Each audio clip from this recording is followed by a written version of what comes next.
Come on in, folks. We see you out there. Chat's open. It's Sunday morning. It's actually the 15th. Is that right? Yep, 15th of February. 15th of February.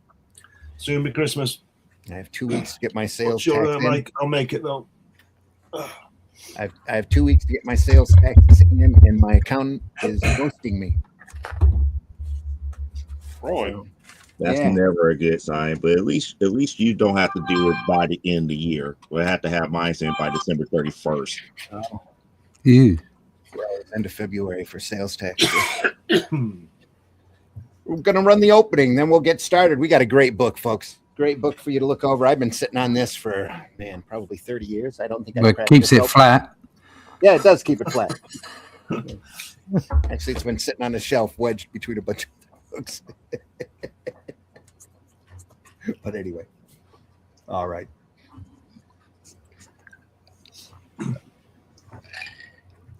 Here we go. Hang on, folks.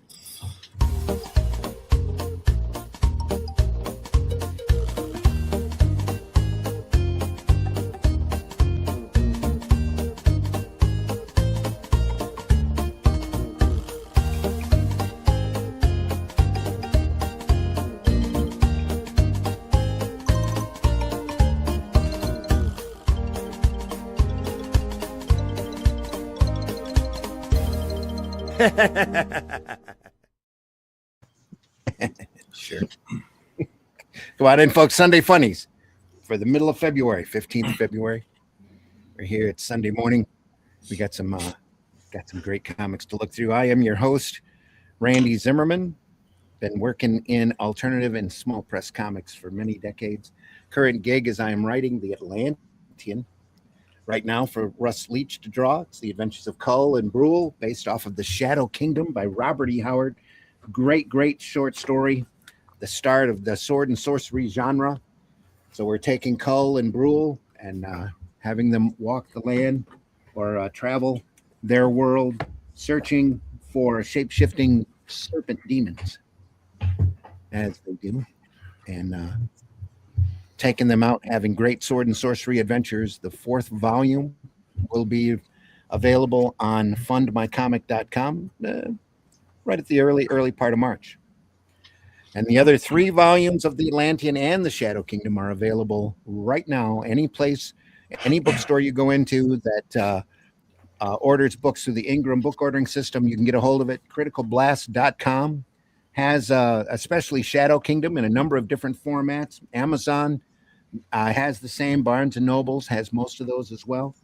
So go over there and take a look. There's a great hardback. They are available on Kindle as well. Yeah, they're They're available on Kindle as well. Okay. Yeah.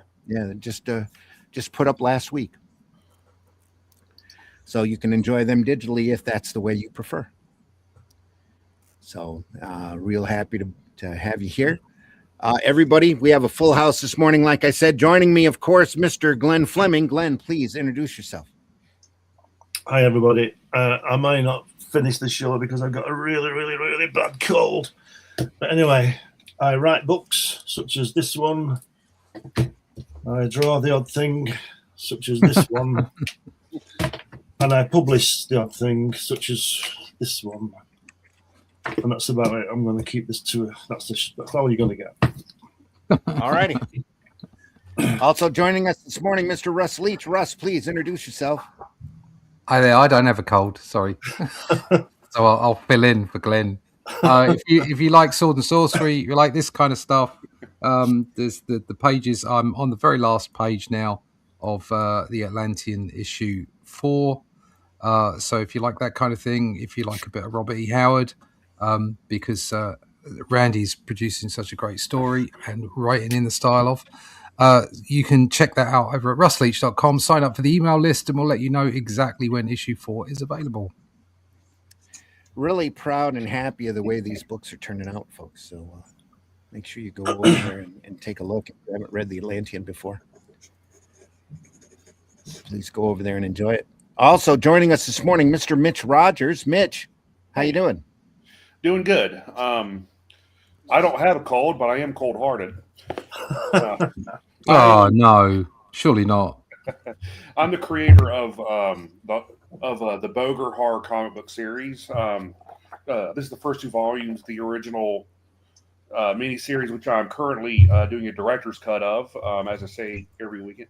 The and here's the second one, Southern Gothic. The third issue of the original series has been remastered and went up on the web comics platforms, Global Comics, and to pass Friday actually. So there's brand new, well, not brand new, but new stuff to check out. New stuff to check out. All right. Also joining us, making a very rare guest appearance, Mr. Joe D. McPhee. Joe, Yes. happy to have you here. Please introduce Yes. yourself. Well, it's been a while, but I am a small publisher here in Chicago. About to get ready to do C2E2.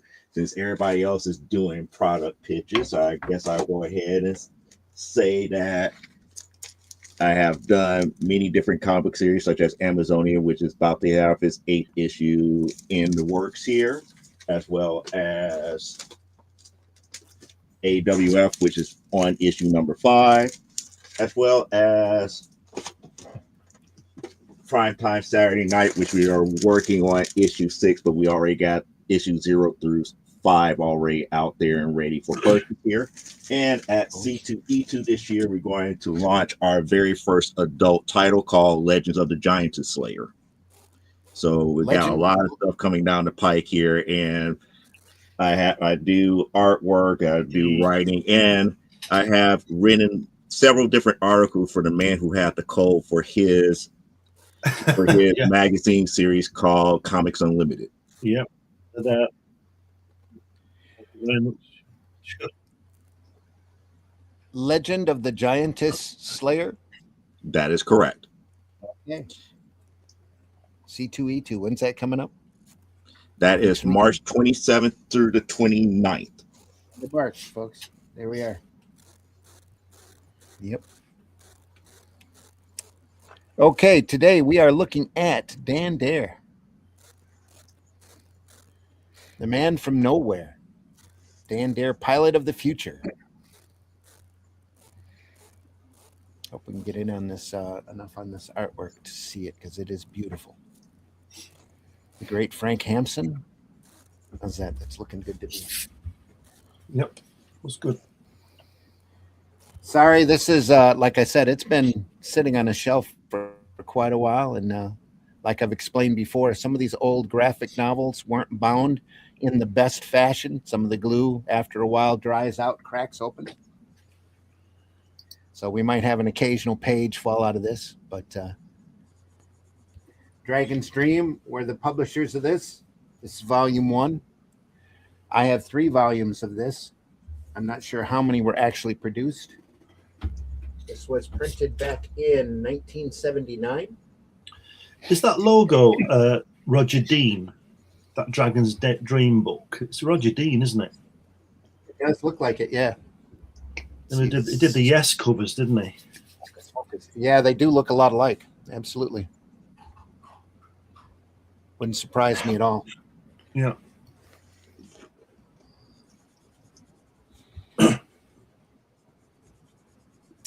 One of the, I was at a bookstore yesterday, like I was explaining off camera. One of the books that I passed on that. Sorry, I'm shocked. You were at a bookstore yesterday. Yeah, I was at a bookstore yesterday. I'm shocked. Color me shocked. You saw those pictures. Yeah. I had a hell of a time walking out to the parking lot too. Luckily, they gave me a big cloth bag to carry all this stuff in. It was insane. So, you try lugging, 25 pounds around to the car. All books, but hey, great books too, by the way. Yeah, I'll bet. Yeah. Yeah. Okay. You're gonna make me boast. Here we go.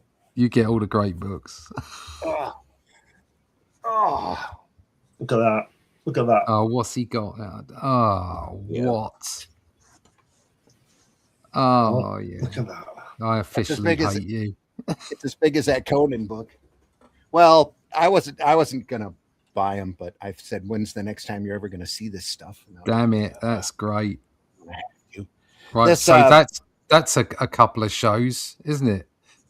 Yeah, not well. I got 3 volumes that look like this.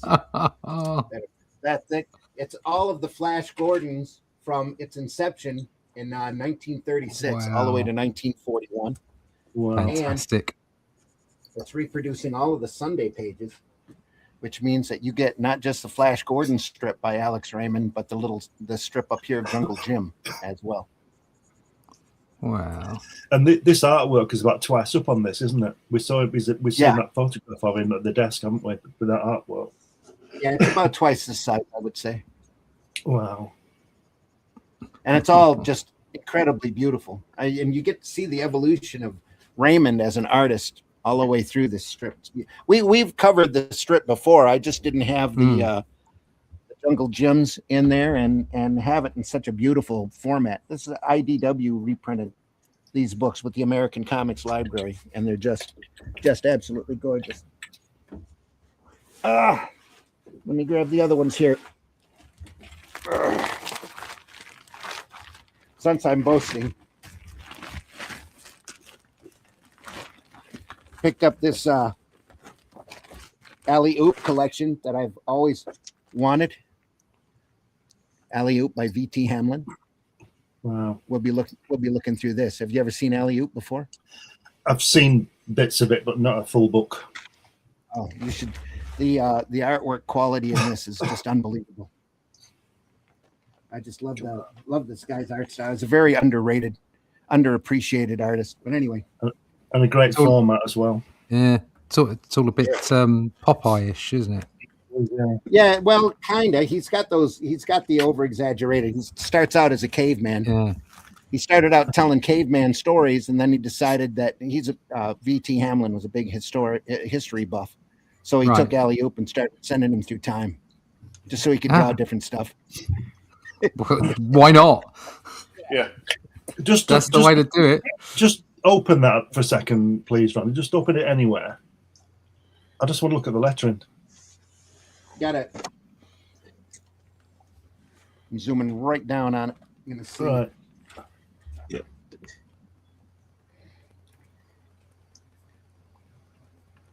Right. Yeah, I could probably lift it up a little bit too.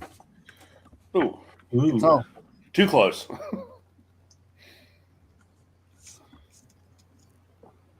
It's all hand Right. done. Yeah, it's That's lovely. the couple of scientists that have the time machine that grabbed him. And then the girl in the back in the middle there is Ula, who is his cave woman companion. Ooh la la. You've always got one Pretty of them. much. Right. And she's Sorry, I drawn messed in up your almost desk. a 30s or 40s type style to her. She's got beautiful old glamour eyes Yeah. and just looks gorgeous. But it's all of the detail and the inking work that VT does on this strip that really goes underappreciated. He just knocks it out when it comes to detail and to ink work. Just loved his stuff. We'll look at that sometime real soon. Yeah. Fantastic. Sorry, I messed up I your also- board. Oh, you're fine. I mess up my board all the time. You know that. It's all in the efforts of transparency here. Also got a book on crime comics, Oh, look at this. illustrated okay. history of crime comics. Mike Bentley. This is so And good, aren't they? this wonderful, also not so light book on Kriegstein. Whoa. comics. Whoa.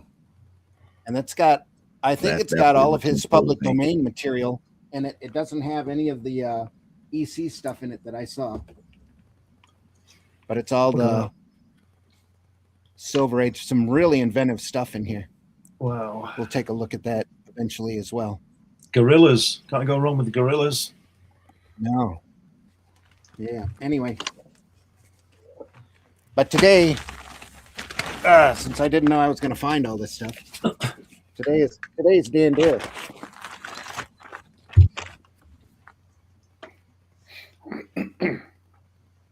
Fabuloso. There's a name. Kit Peddler. Kip. Kit Peddler. Hi, my name's Kip Peddler. I got a guy coming up in my Reels files all the time now who's doing humorous shirts. mostly adult oriented, off of weird names, giving them different businesses. It's kind of funny. Over I'll have big to and show things you. like that. Yeah. Like cider, Really? apple cider company, named after the last name of Dickens. So Dickens. yeah, Or Dickens. so everybody loves. So the commercial or the tagline on the shirt is "Everyone loves a little Dickens cider."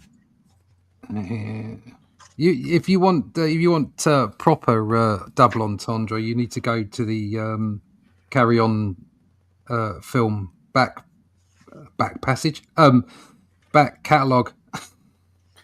They'll give you every double entendre you require.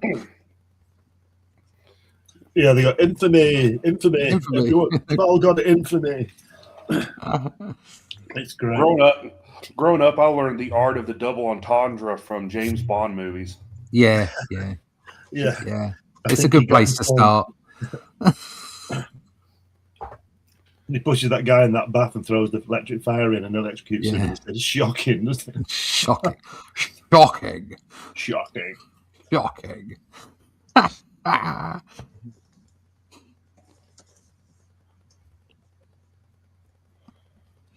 Who was the one that comes up with one of those double entendre names? I don't think it's Pussy Galore. I think it's something else. Yes, Pussy Galore was one of them. them. But they like she says her name and he goes, "Well, of course you are." Yeah. I have to try to go back in here. What's going on? Where's he gone? Of course, you always have to love the Austin Powers character. Oh, a lot of vagina. Yeah, a lot of vagina. This is brilliant. They should play those films in every school. They should force every kid to watch it. You'll learn more. You'll learn more sex ed from those movies than you'll in actual. Yeah. Yeah, baby. Yeah, baby. Yeah.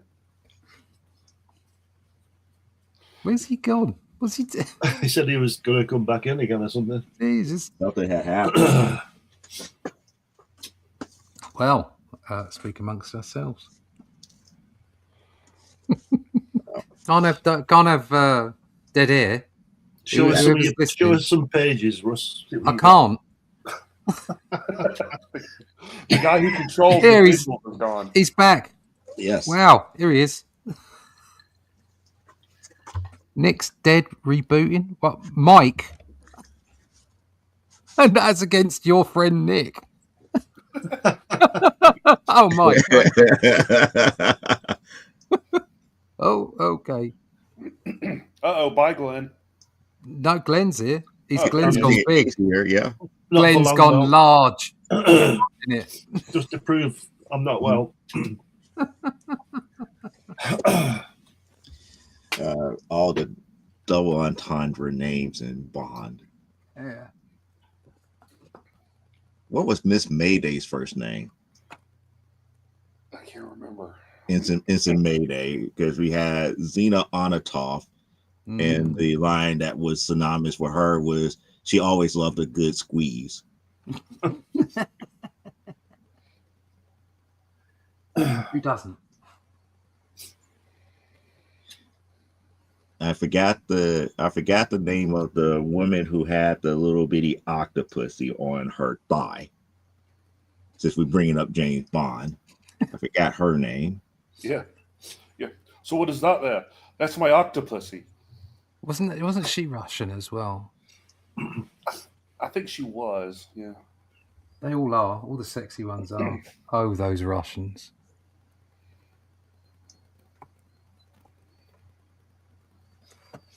Where's he going? Oh, well, he's just rebooting. But the trouble is he's got a computer from 1998, isn't he? If he's rebooting, how are we still on? Because we're part of StreamYard. Yeah. Oh, I see. Right. Okay. Yeah, it's off the StreamYard server, probably. Right. It's a cloud thing. Yeah. It's a cloud thing, and then on top of that, I don't think he has like a I forgot what the name of it in the StreamYard. Somebody else that could run the show. It's like a kind of like a He co-editor doesn't have or a something like that. co-host. No, Yeah. no. So we're all stuck here forever in a loop.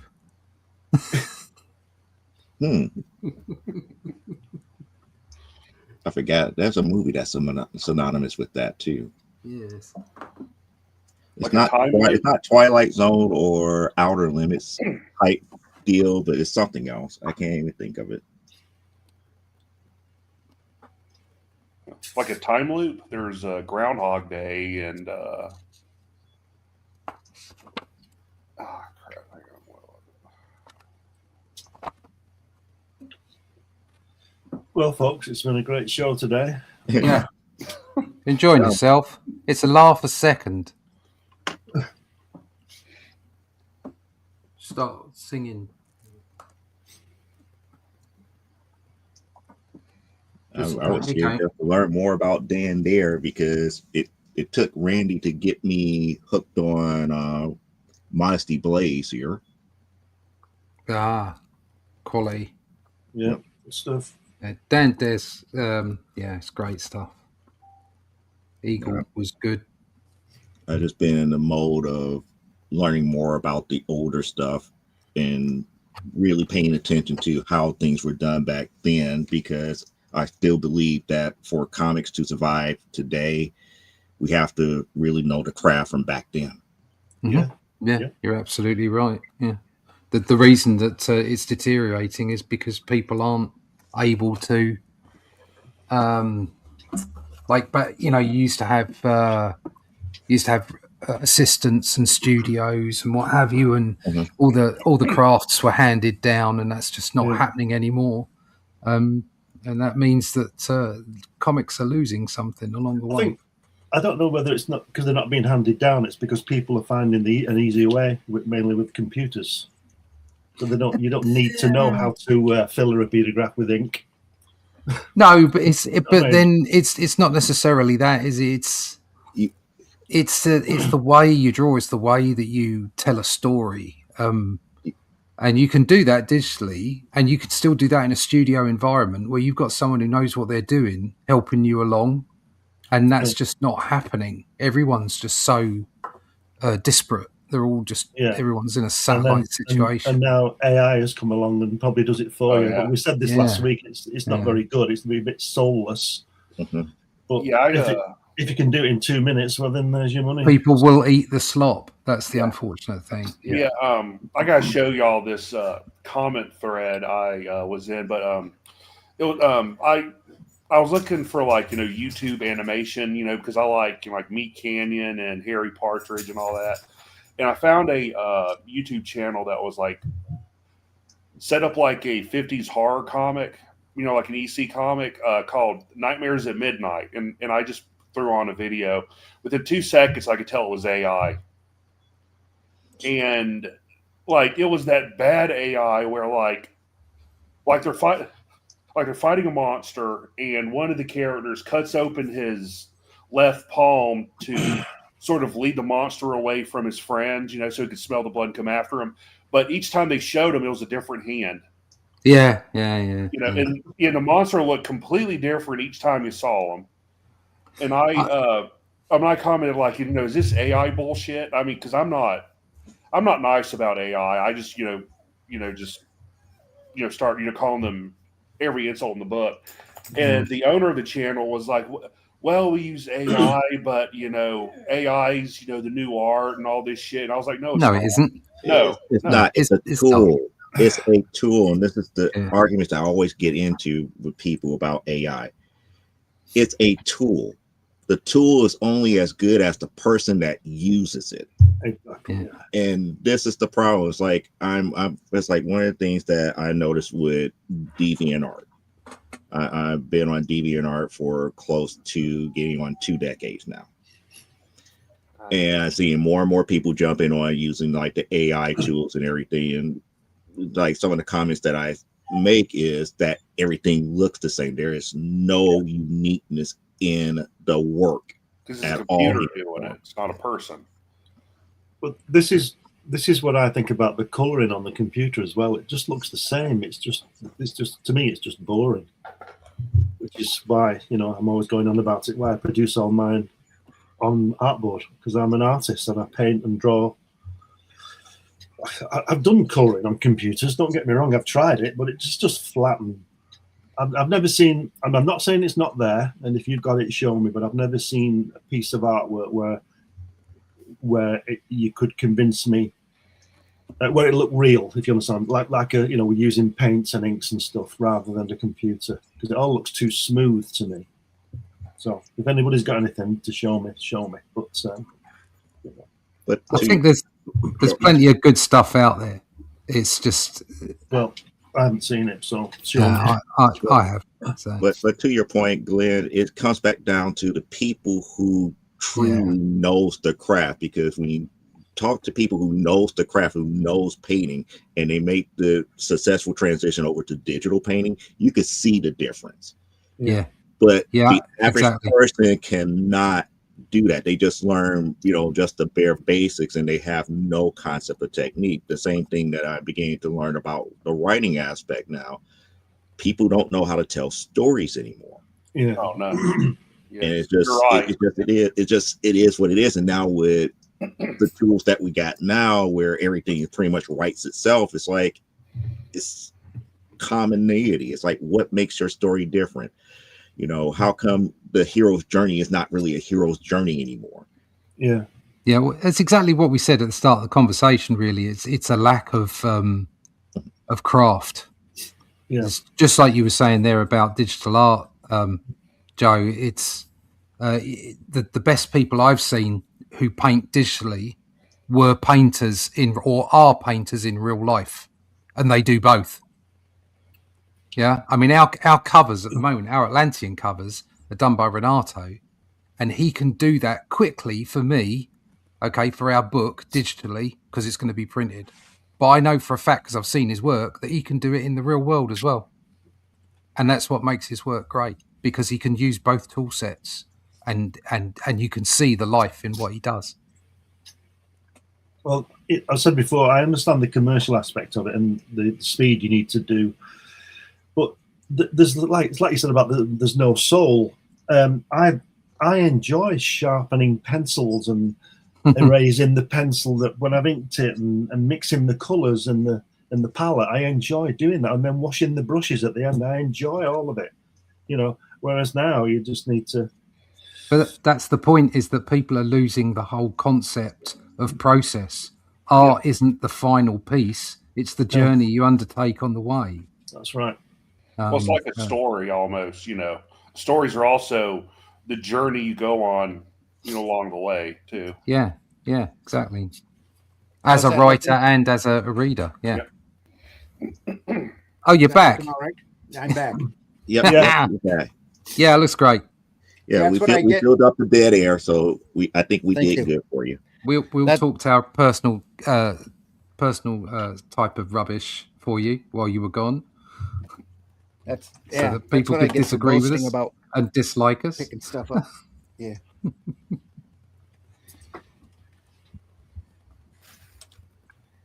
Sounds like you were talking about that McFarlane quote. Which one? No. No. But he was going on about art and putting everybody at each other's throat with art and story, which is rubbish. It's an equal thing. Have my dog write a book and I can sell it. It's like, no. Did you read the first couple issues of Spawn? Yeah, it's not great. Okay. No. Yeah. And the thing was I saw somebody else talking about it, going on about, there should be, there should be words in every panel, and it's like, no, that's not right either. Don't be an idiot. Writing a story, scripting a story doesn't require you to have words in every panel. It requires you to tell a story that an artist can interpret for you. Yeah. Can we see this? Can we see this? All right. Yeah, we can see that pretty good. Yeah. So I went and changed the lighting a little bit because we had a big glare up in this area from my light up above. So cool. I swapped the lighting around a little. Real quick, Russ. That's the reason why I'm on the campaign of bring back thought bubbles in comics. Yeah, Oh, yeah, absolutely. good stuff. Yeah, I love them. Yeah, All those old devices need to have never have left. You know, we were talking about floating heads and panels with just dialogue in it on Friday, and how much that's missing out of well, sequential the art. thing is, a lot of these You won't things have talk been about it. changed for the sake of it, so that Yeah. someone can say we did something different instead of oh that works. Right. You know, if it works, what? Don't, if it ain't broke, don't fix it. Thanks everybody for sticking around while I had to reboot my computer. I bumped my microphone and cut it out, so wouldn't come back on without me rebooting. Classic. PBR in the house. Hey, hey, hey. That's like I said. That's what I get for boasting about making a haul. Yeah. It was a Walden's. The ninja in the house. Comic book artist, modern day scribes. You can't master your craft if AI does all the work for you. That is correct. The ninja says, Yep. yeah, takes all the soul out of it too. Happy Sunday fun day. Art Victim, thanks for being here. Appreciate you very much. Michael Hart in the house. It's at 4127. And the coloring Good day. has replaced inking much of the time. Yeah. Yes. Yeah. Exactly. Yeah. PBR says, I'm not familiar with Darren Dare. As a first look at the first page, looks spectacular. This is particularly good. Glenn knows a lot more about this than probably anybody else here. So if you could fill us in, Glenn. Yeah, You know. Frank Hampson, the artist, created Dan Dare, and I think it was 1949. And it was the first Eagle comic that it was in was published in 1950, April 50. But it was the Eagle comic was the brainchild of a guy called Marcus Morris, who was a vicar. And he lived in Southport, which is about 50 miles northwest of me. And he was looking for an artist to produce a book, sort of a Christian book, you know, about Jesus and stuff like that. And Frank Hampson was quite a religious man and went and met up with him. And then they produced this adventure comic, which is Dan Dare. But what they also did, what Marcus Morris did, and get this, in 1948-49, he was trying to get a kind of a movement against all the horror comics that the Americans were making and coming over here. So that's like a pre-comics code thing. Mm-hmm. He had a magazine called Anvil, and it was about Jesus and, you know, John the Baptist and all that kind of stuff. And like I say, he got in touch with, or Frank got in touch with him, and they produced this beautiful artwork. Frank Hampson was actually born about 10 miles from me in a place called Audenshaw. And he worked with us in a studio system. He only produced about 2 pages a week. So his deadlines were incredible. He was working, 50-hour days, if you see what I mean. Good Lord. And it took a toll on his health as well. And he had to quit a couple of times for months while he recovered, because he was so stressed out producing this fantastic artwork.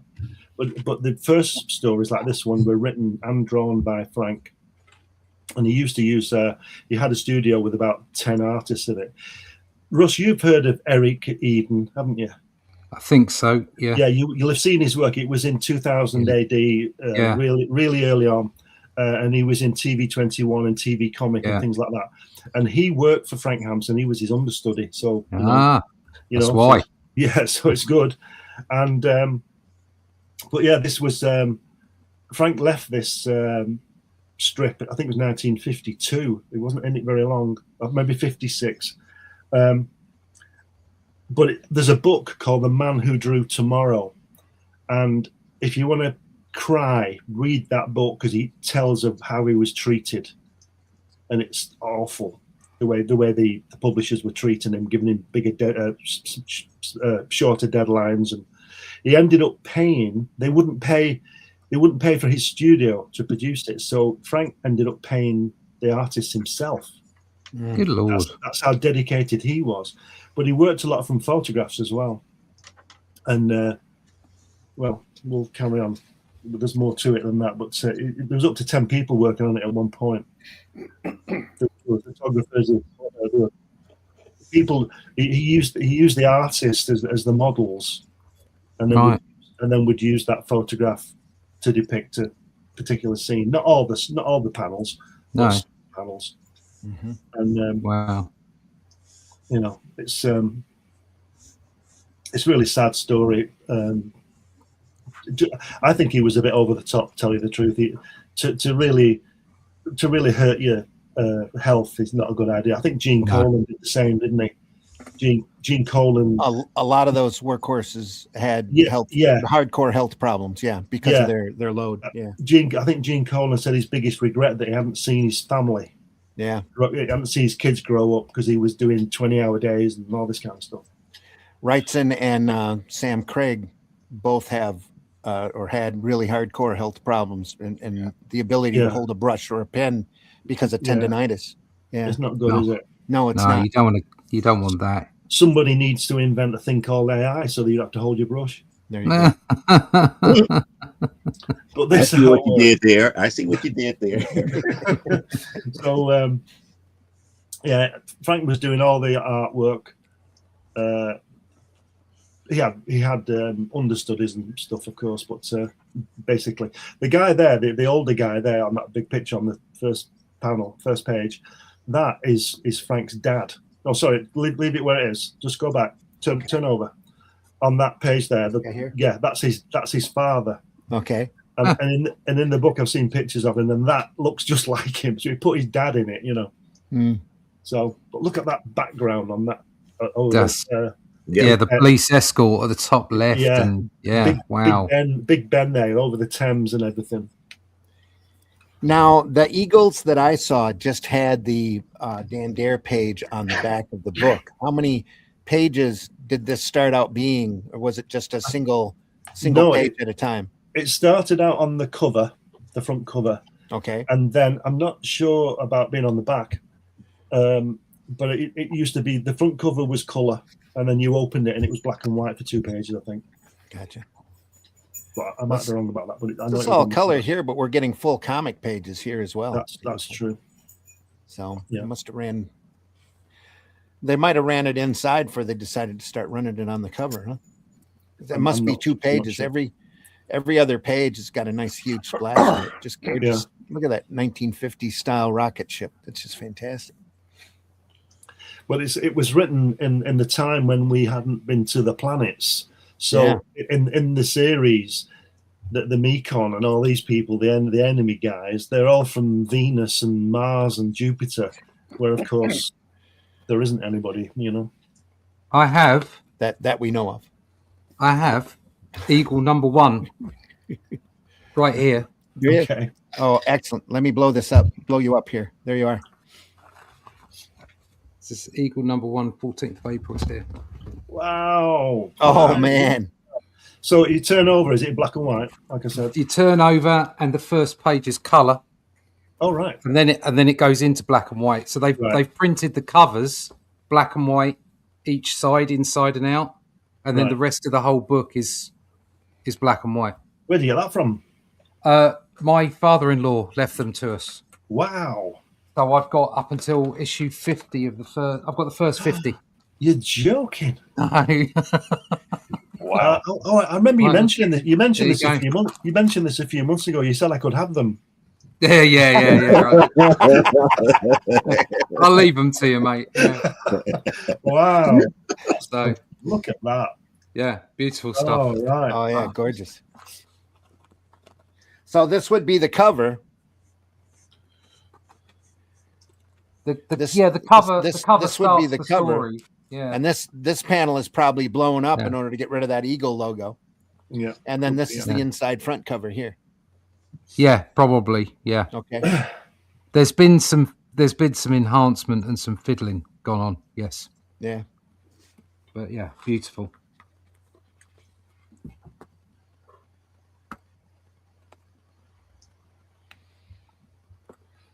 Why is the text so low on those speech bubbles? Well, it's all drawn, isn't it? Everything's on the other yeah. page.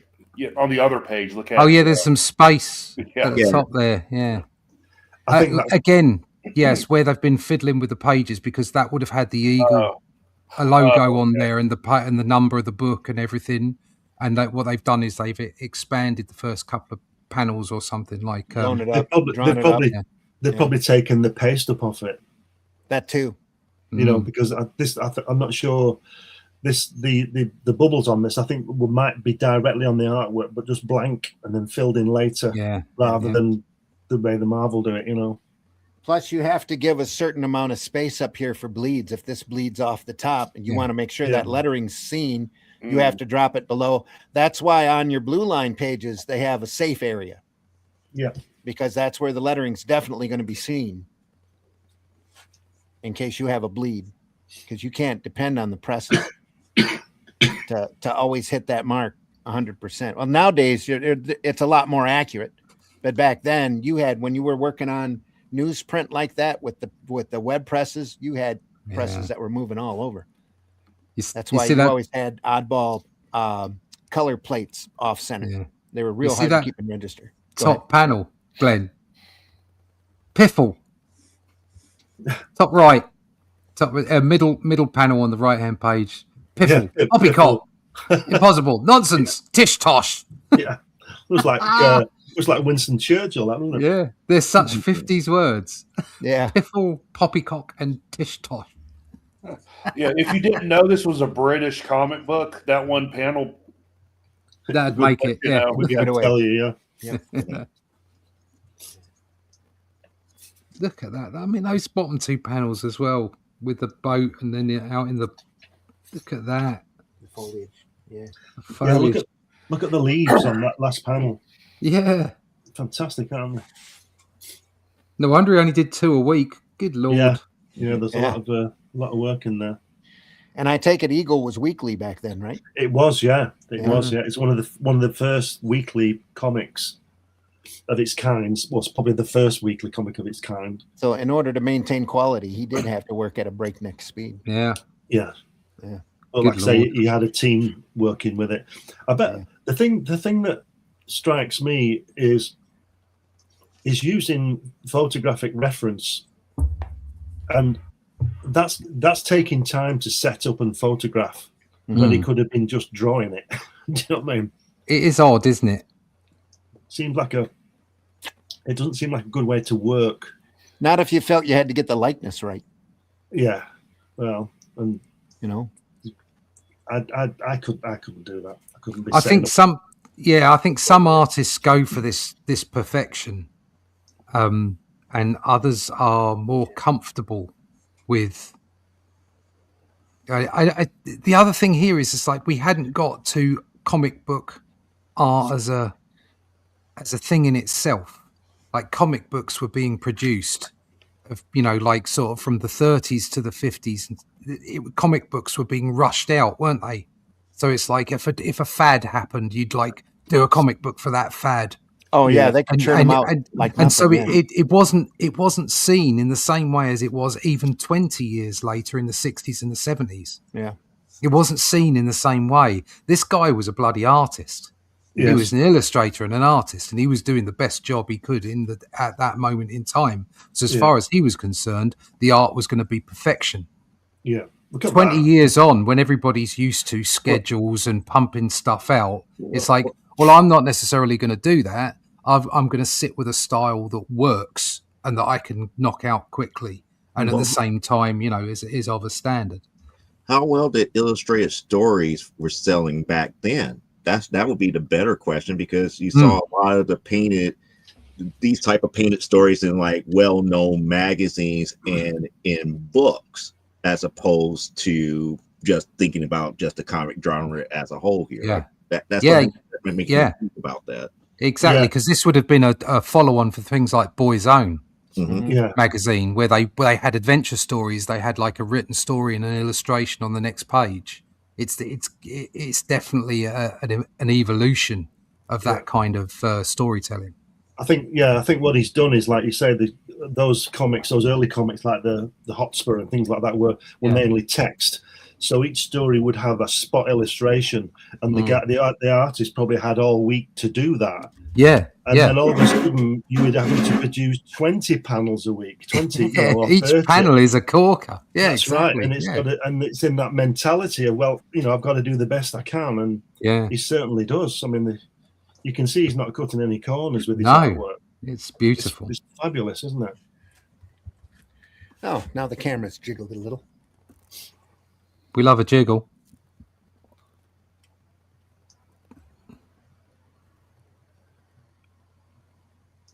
That's a fantastic sea boat, a seaplane, or whatever it is at that panel, isn't it? Mm-hmm. Yeah, it's fabulous. All right.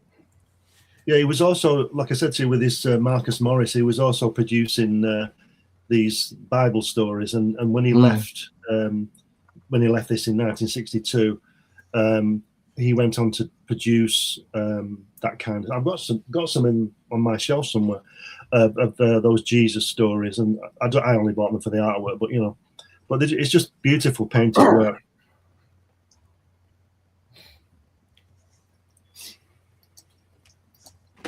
Well, now come on.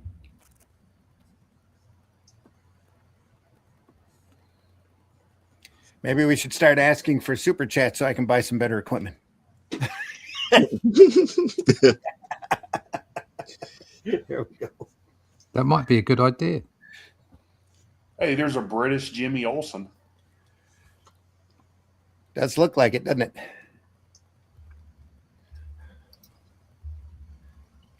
A double lens camera. Interesting. Wow. Yeah. Just put me on the big screen, Randy, please. I'll show you this book. That one. Get that. It's got lots of stuff in it.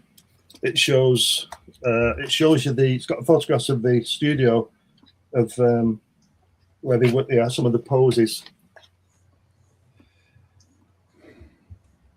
So it's a really heartbreaking book, but it's worth reading. Some designs there. Really fabulous. Really, really good stuff.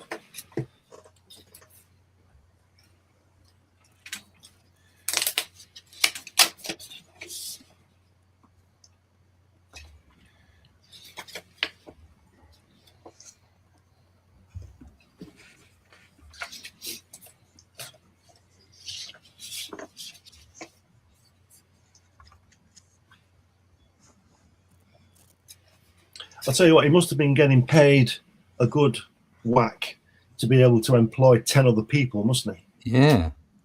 I hope so. Yeah. But he didn't end up with any money because he was giving it to them. Yeah. There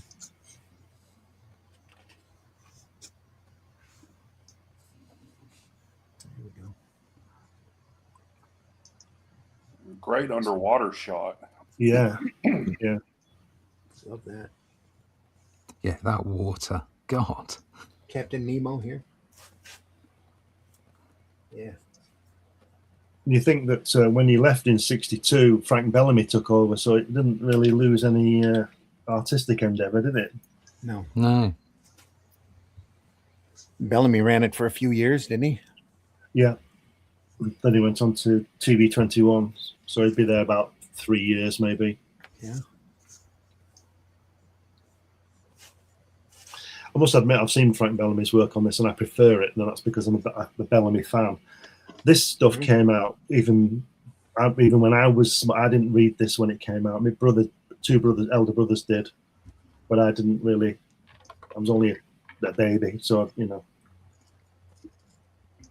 in the early '60s. So I missed it first time round, so to speak. A wee nipper. A nipper, yeah. Wee nipper. Wee nipper. Wee nipper. Wee nipper, ah. At the end. That last panel on the second page, the end last one, and that helmet, fantastic. Yeah. Great. But you can see the, like you were saying about the 50s, Russ, more like the 40s. Look at those uniforms; they look like Spitfire pilots, don't they? Yeah, yeah. You know, all that kind of stuff. Chocks It's away and all that. it's very post-war. Very, you know, just you can imagine. You can imagine what reading this comic on a weekday and then going to the cinema to watch a war film or something. Richard Attenborough. Yeah, you'd be going to see Ben Hur or something like that. Or maybe even that. Yeah, it's like cracking. I think it's very dated, but I think it works beautifully. And it's definitely it's almost a historic document. It certainly put down a benchmark in a bar, didn't it, for this stuff? Which was why when I was 10, TV 21 came out with Bellamy and Ron Embleton and Mike Noble, those artists. You could see that they'd seen this. It's one of those again where you can see people's influences, and we should do some TV 21 because it's fantastic work. Absolutely, we will. I think we've done some Bellamy. We did a Bellamy book, but we didn't do TV 21. No. Okay. I got a few TV 21s, but I have some really good collections of the Thunderbirds and Stingray comics that were in it. Yeah. Stingray. Da, da, da, da. Stay. Whoa, look at that. Now that's an interesting alien. It looks almost like Howard the Duck with the beak on. Yeah, it looks like it's somebody from like an aquatic type atmosphere. That's definitely an LSD inspired. His head is being sectioned, isn't it? Yeah, that's like wow. I'm pretty sure this is before the good drugs really started kicking in. I don't think he was taking any drugs. Steve Ditko, neither was he, or Kirby. I don't think any of them guys, No, they weren't that generation, were they? The one after that, though, directly after it, you're Don McGregor and Doug Monch and that kind of stuff. They were pretty inspired. Steve Gerber, pretty inspired by I would imagine they were.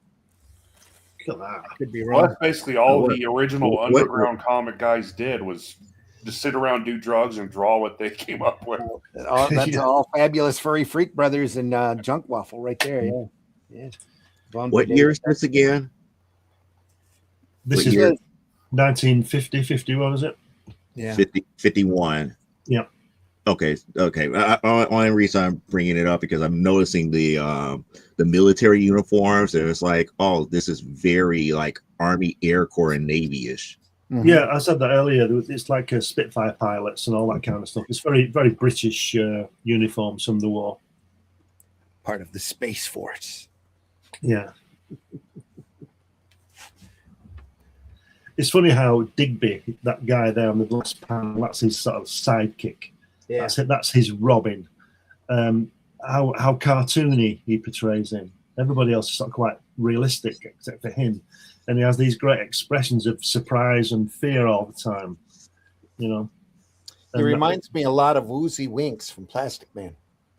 Oh, I don't know that. Oh, I wasn't thinking him. I was thinking from Shazam, Uncle whatchamacallit? Uncle Marvel.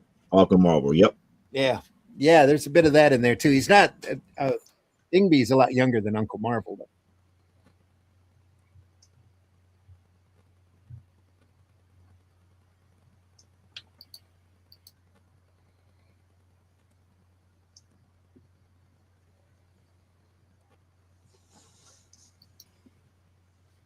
A lot of like alternative independent books that this kind of art style looks good.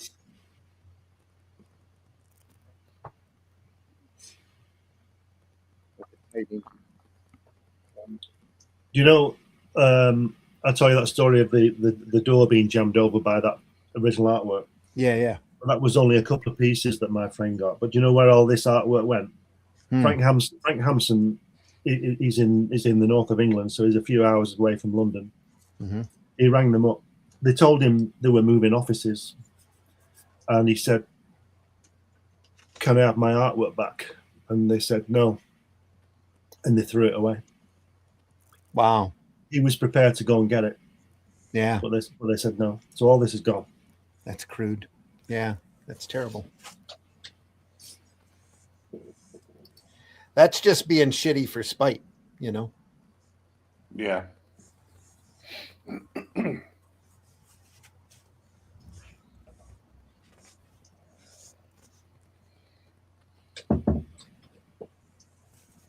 we go.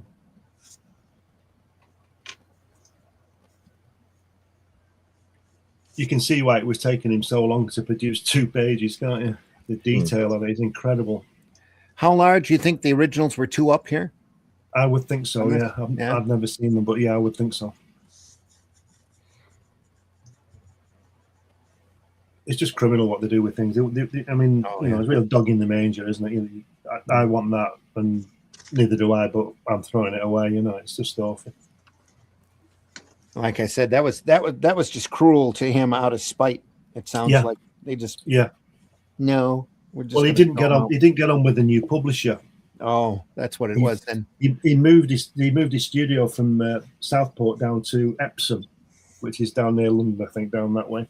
Mm-hmm. And he didn't get on with the publisher, and the publishers that I said earlier gave him a shorter deadline, and he was ill and out for months and things, and then he eventually left in 1962. So he had 12 years of it.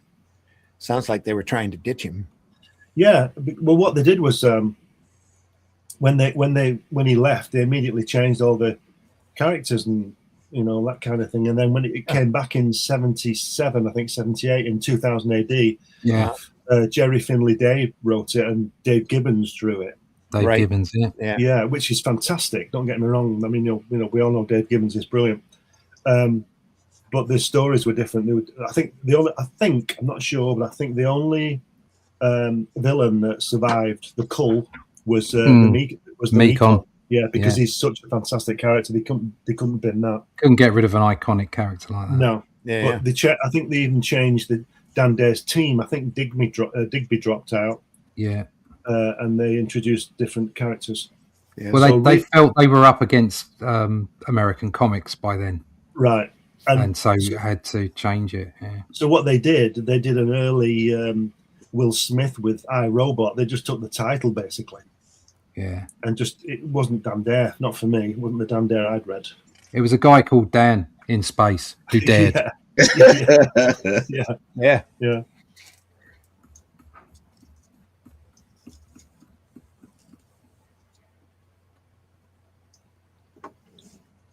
I think those photographs on that sort of the newspaper bit. I think those are actual models that he used. The clay or plasticine models that he made. Yeah. Yeah.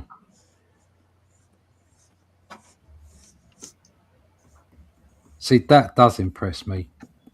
Sculpture. Yeah. It's always super impressed me. Oh yeah. Even musicians and sculptors they blow me away. Actually, that newspaper layout there, being part of the story, the way it's laid out itself impressed me here, because that does a lot of storytelling within itself too. That's 10 years, 15 years after this TV21 adopted that, because that was like a newspaper. It's a clever device. Yeah.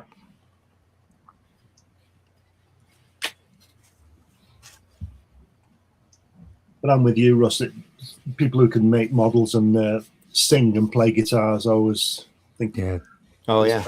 To be able, I'll tell you this: to be able to sing or play an instrument like that is the only thing I would swap.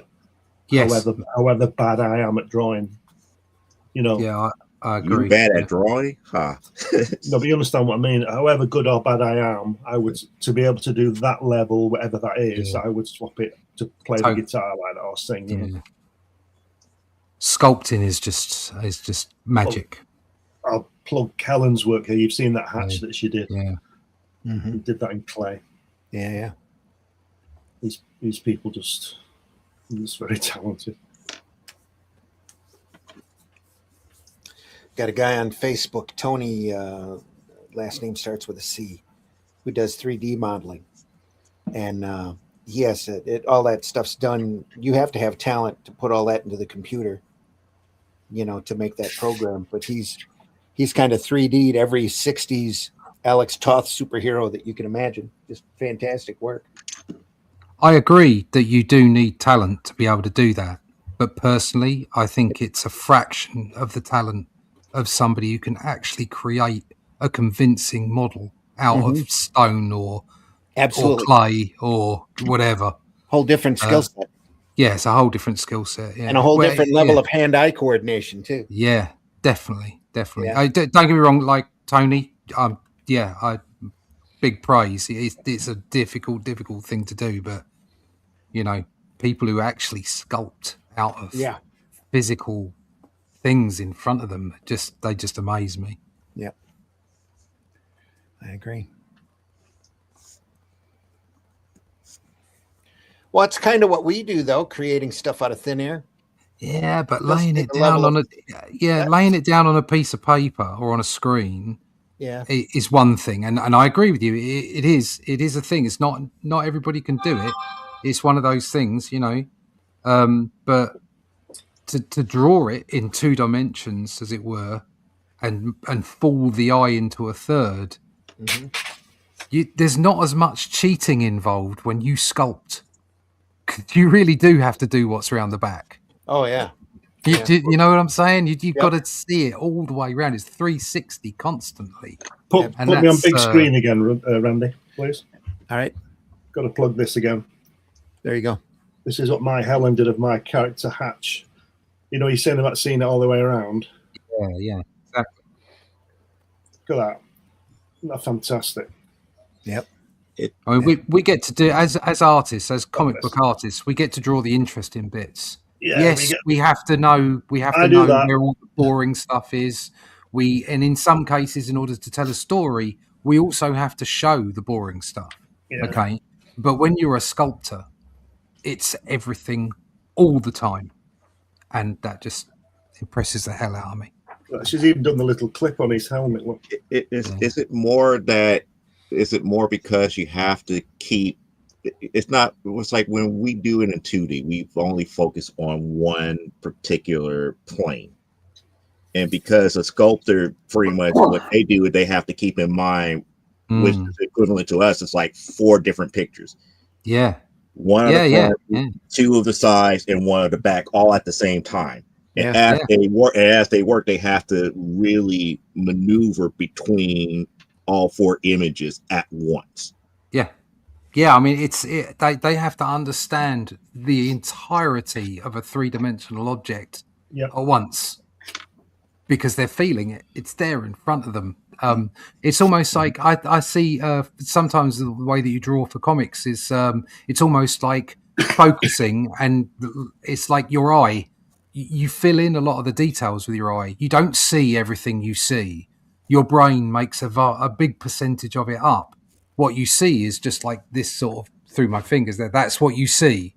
And everything else is made up on the fly from all the data that's up there. Mm-hmm. That's how brains work. That's how eyes work.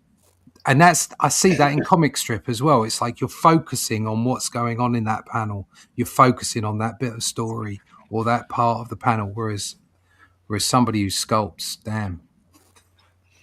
To actually do that with real material is completely different than what I do within DAW Studio. Yeah. Even though I have to do the exact same thing, because like with comic book work, it's like when you draw somebody punching, you think the fist is actually lined up on the other person's body. When you work in DAW Studio, it's like, oh yeah, they're in the right pose. Yeah. But now I have to make certain that in all dimensions there is actual contact and it looks natural. Yeah, that's the trick. Yeah. Just put me on again, Randy, please, just for a second. Oh, certainly. He's hogging again. I know. I'm sorry. I just want to show you this. It's just. I just want to show you that. Look at that. There's the process you did of Bacon Hatch. How good is that? Yeah, it's just fantastic, isn't it? Yep. I love the way it's honed down. She's got like the bubble, like we work when we're doing figures. Yeah, we'll use cylinders or whatever to create limbs and what have you, like she's done on that top left, and then she's nailed it down. Just really Yeah, it's refined it. fantastic. It's just Yeah. brilliant. I mean, that's before he was fired in the kiln. Okay. Yeah. So cool. And you can see all that in that, folks. There you go. Yeah, buy this Right. book. Buy this Buy that book. Available now, funmycomic.com.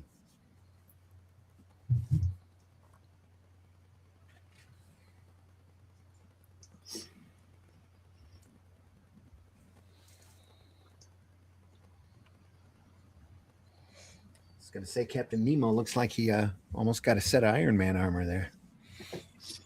Yeah. Tony Stark with a beard. Yeah.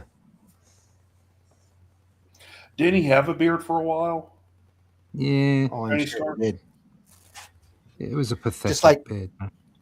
Just like Iron Man used to have a nose there for a short time. Yeah, what's that all about?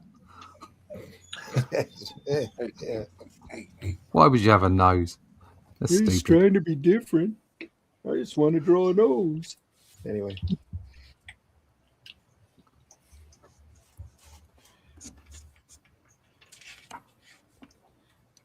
There we go. Wow, look at that.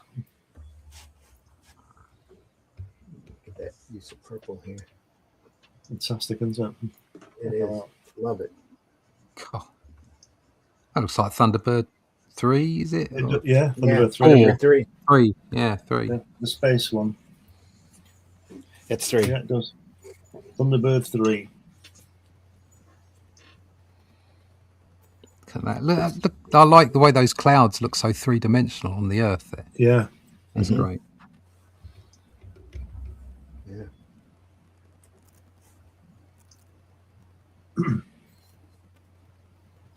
Fantastic.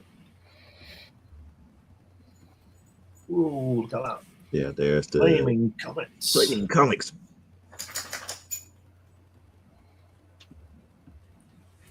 Could you imagine going to the newsstand and seeing that up in the corner with an eagle? Yeah, yeah. Yeah. Irresistible. Yeah.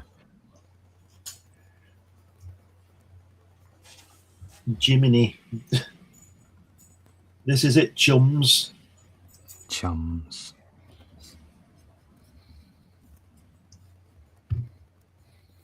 I like the last panel on the page on the right. Yeah. That is mood inducing. Yeah.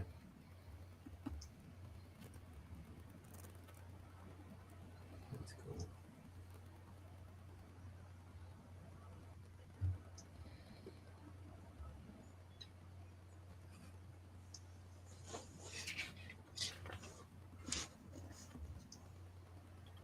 Wow. What a great angle to be looking at that spaceship. Yeah.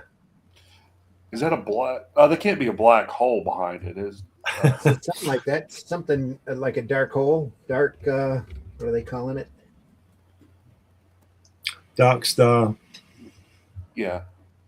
Yeah, the dark star called Sabur. Soon we must reduce speed. I'll tell you what, if that was around, you wouldn't be reducing speed, would you? You'd be You'd be going, going you'd be Much going quicker into it. towards it. Yes. That's right.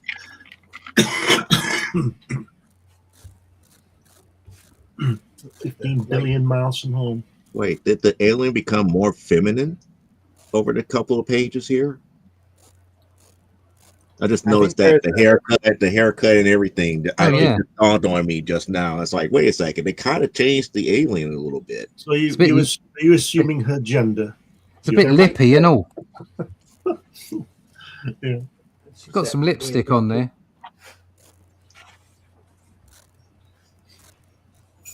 There might be a female version of the character, maybe. Yeah. See, right there on that on that page, you can't Yeah. assume any type of gender right there. No, You can't assume yeah. gender with the helmet on, but then they took the helmet off. It's like, oh, it's like, is the character having helmet hair or is it feminine? Because it's just like, oh,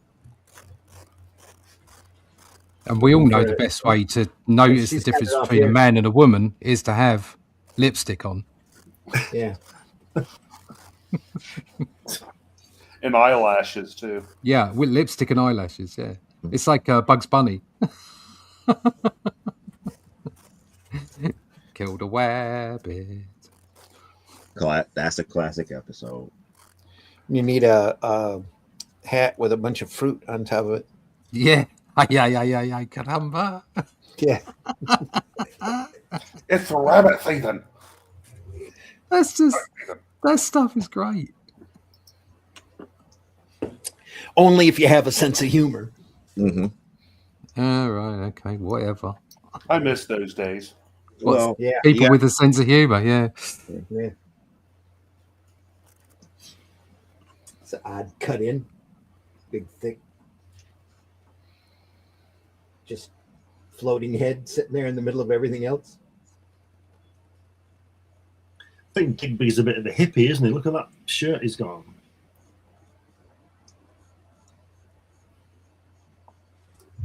Is that, or is that like a Hawaiian shirt print kind of Yeah. thing? Yeah.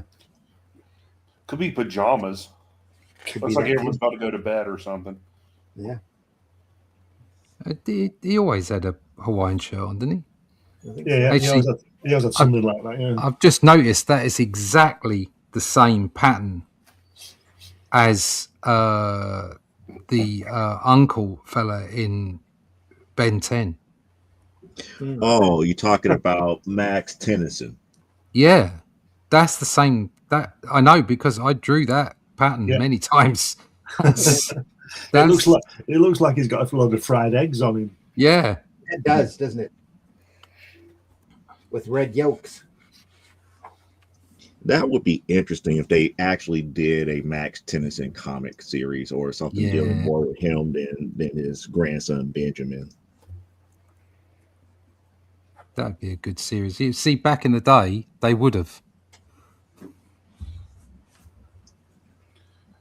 I always wanted to see like something dealing with the different species that he's, the 10 different species that he turns into, Yeah. like, characters from their species or whatever. I think they did some stuff of that in the first one, in the first iteration. But in the reboot, I think even in the reboot, they started getting a bit heavier with the stories. The one thing that I liked and disliked about Ben 10 was the crossover that they did with Generator Rex. And in that crossover, they literally proved that Ben 10 and Generator Rex were exactly the same character, but in different dimensions.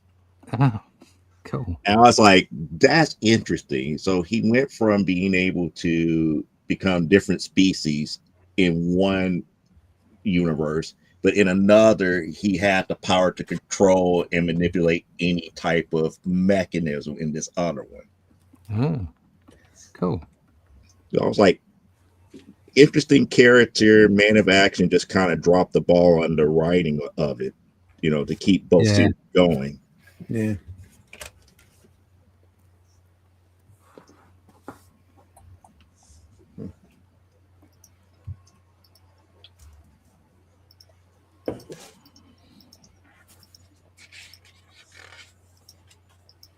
Nice shot. Boom.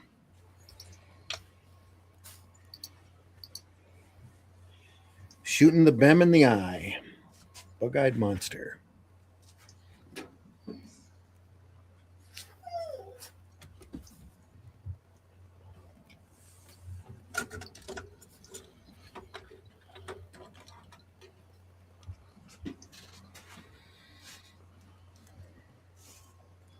The other thing that I could say about Dan there, that this is not truly high science fiction. This is more adventure.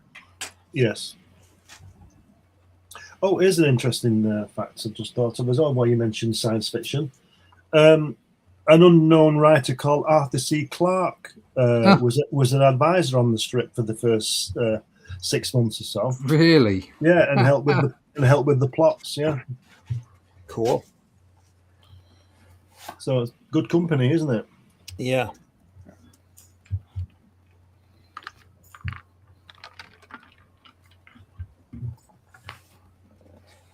Well, like I said, when Frank left in '62, Frank Bellamy took over, so they didn't lose much on the artwork. Yeah. Look at that galaxy there. That's good, isn't it? Yeah. Nice. Wow.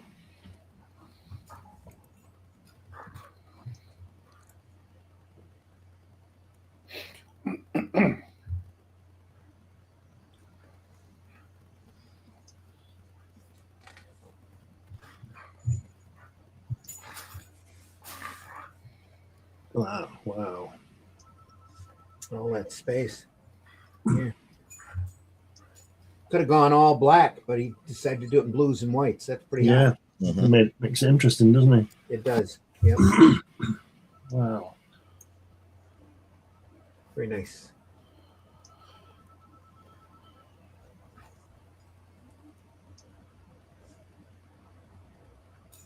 Is it me or is that alien guy with a yellow beak?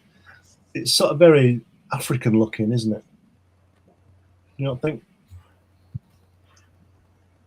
He looks more ducky to me.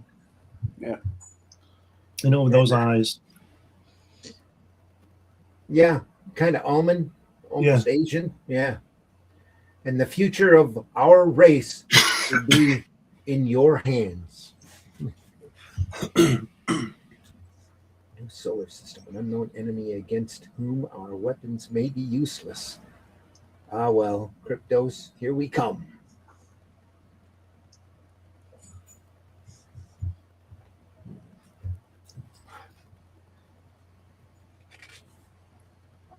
I don't know how much this comic was. It'd probably be a couple of pennies, but you certainly got your money's worth, didn't you? On this collection or the comic in general? The comic in The general? comic when it came out. Yeah. What's the cost on that number one, Russ, that you showed us? Is that How like much is seven or 5p? Russ is away from the Is he going? microphone currently at the moment. Yeah. All right. Look at that atmosphere there. It's fantastic, isn't it? Yeah, it is. The blues going into And black. considering we hadn't seen that at this point. Yeah. We wouldn't have had a satellite up there taking pictures? Not in 52, I don't think we did. Did we? No, probably not. No, because Vanguard was 57, I think, just before Yeah. Sputnik. So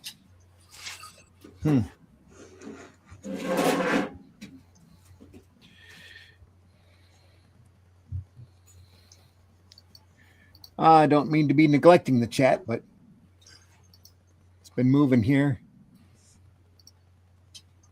Up. Looking. Hi, Matt. Martha says, in this art, they can do a big black shadow on the faces and make it look natural. Sometimes when people do that, it looks jarring. Yeah. Matt Black in the house. Morning, Matt Black. Hope you're doing well. Martha's, I like that ship. Might be going off organic shapes like an trilobite or something. Yeah. Yep. I'm still scrolling up to try to find everything that I'm missing here. Hi, how's it going? Martha says, I appreciate you back. You've already been there. Yep. I found the end here. I'm training myself to also draw with my left hand to save wear and tear on my right. RE tendonitis. Yeah. Never forget, I was at a show in New York. The convention organizer, so I think he's long past now, was driving me to the show, and we got into a discussion. And I said that I'd really admire some of these guys back then, like Sienkiewicz. And he goes, "You want to draw like Sienkiewicz?" I says, "Yeah." I says, "Are you left or right-handed?" I says, "I'm left-handed." He says, "Start drawing with your right."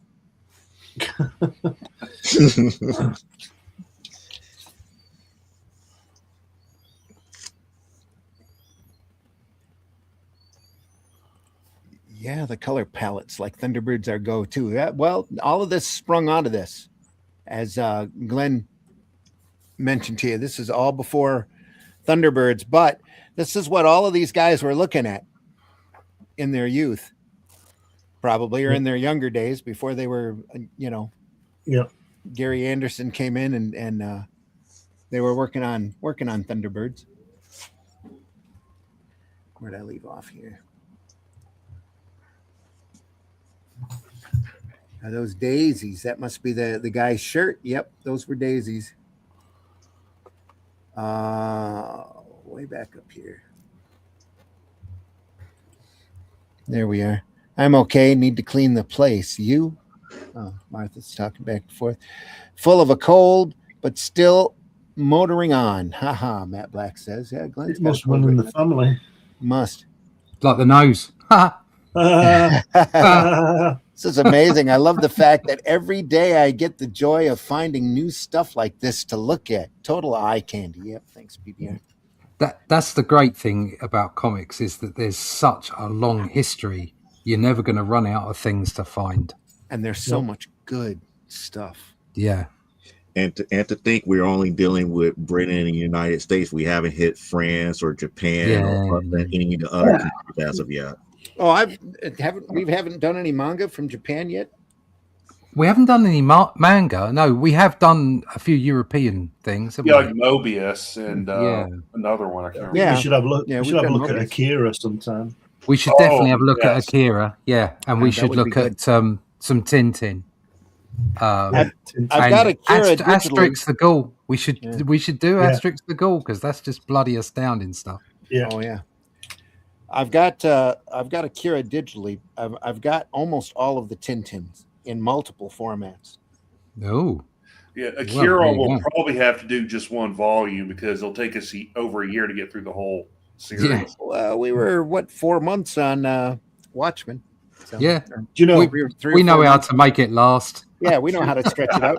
Do you know my pal who lives in London has got all the original printings of the Tintin books in hardback, Oh, and there's about 28 books, I think, 28 volumes. And do you know he won't let me have them, what a bastard!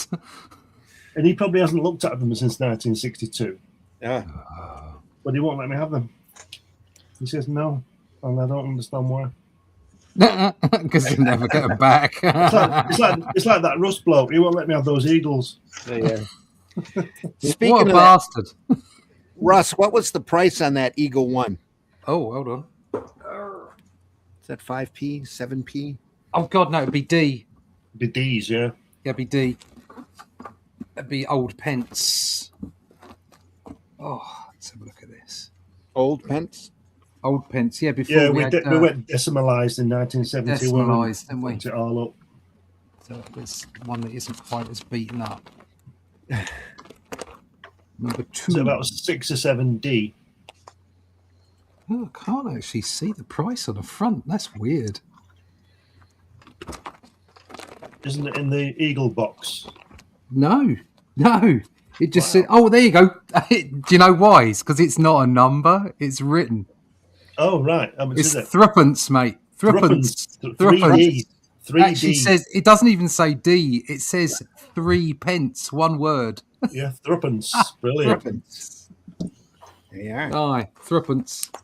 Which is nothing. Threepence every Friday. If it's viral, what is that? Quercetin helps What? and keeping your vitamin D level up. Yeah. That's Also- what it's called, I think. Turmeric for What's the this? nasal passage swelling. What is it? Dr. Kildare or Dan Dare? What's going on? Martha, yeah. Turmeric's good for your blood pressure as well. Martha's helping out. Yeah. I do zinc, a C and a D, and a multivitamin. I'll tell you what what I've taken is magnesium. Really good for sleeping. Really? Yeah. Okay. Yeah. Because I tried. It's not a sleeping pill. Yeah. No, it's not like that. It's just if you have enough magnesium, it aids sleep. And I've definitely been sleeping better since I've been taking it. What do you get magnesium in, or do you take a pill? But I take a tablet. Yeah. I know it's in tablet form. Yeah. Yeah. There's probably Yeah, places I could get it, but I can't be asked. I tried melatonin and it was terrible. I was just groggy Really? and blah the next Wow. day. Yeah. No, I wouldn't have tried that. No. Just dragged out. Bit of fish oil. Tried fish bit of oil. It just Magnesium. makes my mouth taste funny. Don't drink it. Take it in a tablet form. No, I took it in a tablet form. Yeah. Oh, really? It's not magic, but it helps some. Yeah. I just gulp. Gulp. I like the day models. To me, it's easier than on computer. Disney used models too. Yeah. Richard Corbin also used models when he, for reference when he was drawing. He would make little clay figurines of the faces and stuff so he could get the lighting Yeah. right. You see, when you do that, you also understand the shape of the face so intensely Mhm. which is why they look good. Well, you get the shade, you get those nuances in the shadow. Yeah. They show some of the Disney models in that doc, The Illusion of Life, is there. It's there on YouTube. You know, I've got a book that might be good to look at here on Sunday Funnies. That is it's like an art department book from the Disney studios of the backgrounds and some of the posters that they used in the park. Oh, cool. It's got some amazing composition work in it. Love that guy's fried egg Hawaiian shirt. Yeah, we talked about that. Are they daisies? Yes, they were. Dan Dare, cool. I need to rewind and catch up. Well, don't rewind too far, Terrier, because we had a little transparency glitch there at the start with my microphone. Terrier Comics, how you doing, mate? Good to see you. The glue binding on those books was awful. Yep, the covers fell off of all my volumes. I had to re-glue them. Thankfully, the stitch binding helped with that. Yeah, you can still see where some of that glue along the spines in here are coming through, but that doesn't keep the quality. It doesn't knock it from the quality of the artwork, though. To make the retro stuff like the New Frontier, they had to be looking at a lot of stuff like this. So Darwin, when he did New Frontier, he really grew up around that material. I'm wondering how much of that was actually. I'm sure he did a ton of research because he wanted to be accurate and right, especially when it comes to the continuity. But a lot of that stuff, I would imagine he's drawing, and the whole atmosphere of it is right out of his head. I love that New Frontier, by the way. Never understood the chance to use black gutters for these reprints. Not very Eagle at all. No, it isn't. Or the choice. No, this isn't Eagle. This is Dragon's Dream. They went through and laid out this book. They went after the license rights from Eagle. So Dragon's Dream isn't around anymore. That's their main logo. They printed a lot of different books and coffee table books of album covers, that kind of thing, back in these days. But conspiracy theorist side says, look, see documentation. The lizard people, big comic books. The world is a lie. Just kidding. Yes, it is. Is the stationary drone a satellite? No idea. What's that? Oh, they look like spaceships. Russ, don't give them to Glenn. Give them to me instead. Ha ha, Matt Black. See that? He'd cut you as soon as I look at you.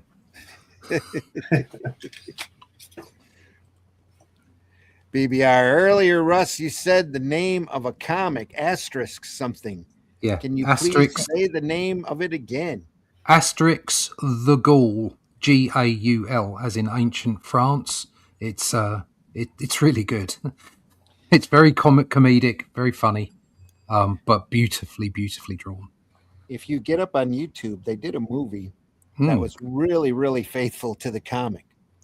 Only it came out right as the bug hit, and I never did get a chance to see it. But the trailer looked amazing, and everybody looked right. Was that 3D or was it animated? I thought it was live action. Yeah, they did do it live action, like computer generated. Oh, right, okay. No, it go take a look at the books. They are. But yeah, definitely look at the books. They're put me on big screen, Randy, please. Yep. Here we go again. Here we go again. Ah, look at that. Look at that. That's Asterisk. They're in front. Fabulous artwork. Yeah. That artwork is just beautiful. Flat colors, beautiful line work, incredibly consistent. In the 70s and 80s here in the States, there were 3 really big European reprint series. And that was Tintin, that they reprinted all of that. Lucky Luke, which is a Western series from France, I believe that was really big. And Asterisk. Well, and then you'd see a little bit of the Smurf Hungary. I think it was from Hungary adaptions as well. But they didn't do very many of those because it was so different from the American cartoon that I hate Smurfs. They didn't want too much of that material to get out. Yeah. Well, Adurzo, who drew this, when I was a kid, he showed me how to draw Roman soldiers. Yeah, Yeah. he did. It's just like really Absolutely brilliant. made it lightweight, but at the same time historically accurate. Yeah. Just beautiful. Fabulous work. We should do something on this. Just trying to find another one. It's absolute classic stuff. Yep. Yeah, we'll get into more of that, more international comics this year.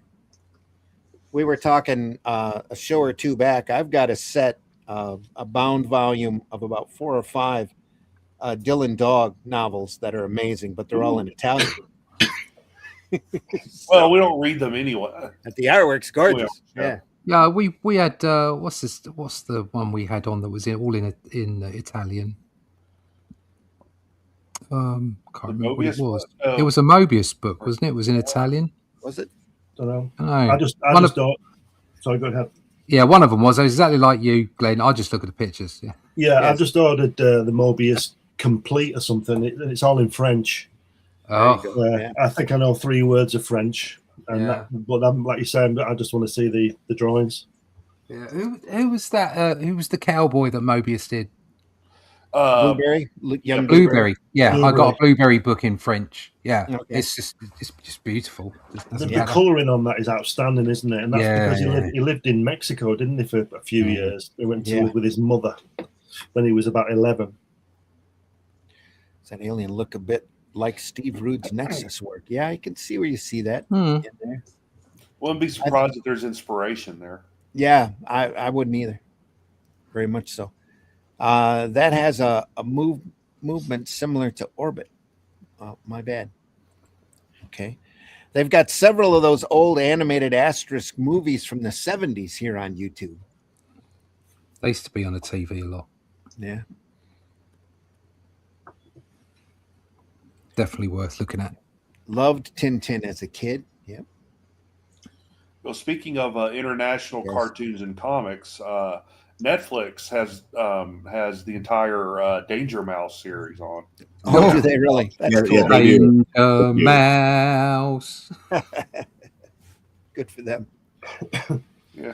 You guys done the old Doctor Who comics yet? Which ones? I don't think we have we? There's TV 21, isn't there? Because there was some Doctor Who in that and Daleks in TV 21. Then there's the old Doctor Who Weekly from Marvel that turned into Doctor Who magazine. That was Dave Gibbons. Dave Gibbons started that off, with the Iron Legion, wasn't it? Yeah. Yeah, and that was in his 2000 AD time. So it was you recognised the artwork immediately. After that, they went off to, was it Dark Horse first or IDW? I can't remember. One of the two. Marvel reprinted a bunch of that stuff, and then I think Dark Horse had it for a little while, and it jumped. Yeah, and then Titan got it in the end. Yeah, the Doctor Who strip was in Countdown.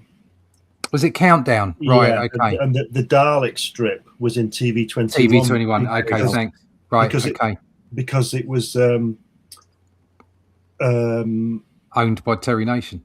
Yes, that's right. Yeah, it was owned by Terry Nation, and but that's why Doctor Who isn't in it. I never got to draw any Daleks in Doctor Who, and the reason, really hard. But it's like you weren't allowed to, right. Because they charge per Dalek or per page. Yeah. So whenever you used to see so for instance, the Titan books or the IDW books or whatever, they occasionally have Daleks in, but it would be like, I don't know, an army of Daleks, so that you could put them all on one page and only get charged for one page. But yeah, it was quite problematic, the whole Dalek licensing thing. They come charging in on panel 1 and charging out on panel 6. Yeah, that kind of thing. I do think they have had them in Doctor Who magazine. I just never got a chance to draw them. Yeah. We're speaking of Eric Eden before. I think he drew the Dalek strip. I'm not sure. Right. In TV 21, and then Don Lawrence drew it. Trigon Empire. Yeah. He drew it for a while. That would be a good collection. It's probably a copyright thing again, but that would be a great collection of that. But they were all single page on the back in colour. But some of I that see- art in TV21 was spectacular. All I of it seem was to remember seeing them collected somewhere. The Dalek strip. right. I couldn't tell you where though. If I saw it at a convention or something, I think I almost bought it. But it was a comic strip about the Daleks. A regular series. I saw that somewhere. If I run across it again, we'll look at it. It was quite amusing reading the Daleks in TV21 when I was a kid, because they were clearly evil and the bad guys, but in the strip they were the sort of the good guys. People were always trying to knock them out, and they always used to kick their asses. and you were glad they did, you know what I mean? Yeah. Whereas Loves a Dalek. whereas on Doctor Who, they're evil fuckers, aren't they? They want to kill it and dominate the universe, don't they? Yeah. Tintin as a kid. You guys done any Doctor Who comics yet? I think that's where we left off. Dave Gibbons drew a good Dan Dare run for 2000 AD back in the day. Yeah. Terry Nason, who did Survivors. Yep. He also owns Blake 7, if I'm not mistaken. Yeah, I think he had some input on that. Yeah. It's just one of the redeeming factors why it's never seen a reboot. Thankfully. Yes. Yeah. Doesn't need one. Blake 7's great. Referring back to Friday's podcast, when you were talking about alien spacecraft, the U.S. revealed a plane that failed to go into production because it cost too much and was a triangular shape, which explains all those UFO Explaining all sightings. those UFO sightings in the 80s and explains 90s. those UFO sightings back in the 80s. Yep. Yeah, except it did go into production. It did. Yeah, it's called a Was it stealth called the- bomber. Was it the TR-18 No, or whatever it is, the triangular one? BR3, I thought There's a triangular one that they still haven't admitted to, but lots of people have cited triangle. everybody has seen it. UFOs. Yeah. Yeah. There's It's a light. at so the end of- obviously an American device. It's a floating TRB, triangle. that's it. Well done. CRV? TRB. TRB, yeah, TR3B, yeah. TR3B. Okay. Well, then You what can let- explains all the UFO sightings from like the 70s and before? Well, it depends how far back you want to go. I mean, there's all those rumors and conspiracy theories about the Nazis having certain technologies that the Americans stole. And let's face it, that's exactly what happened in Operation Paperclip when they Well, got it all the wasn't just rocket the information. Yeah, it's the Russians as well. Yeah, but you know that they did all that, and then on top of that, you've even got people like Weinstein now coming out and saying, like, you know, there was a whole bunch of electrographitic stuff going on in the 50s, and it all just went dark. Nobody speaks about it anymore. So you've got to wonder, you know, did we have stuff a long time ago and they've just sort of like kept it to one side? The trouble is like even back then they would, you know, America was getting into the petrodollar and all the rest of it, and it's like if you suddenly turn up with a set of engineering that'll literally change everything, then suddenly, you know, civilizations go down and, you know, economies just go, and it's not necessarily something you can throw out there.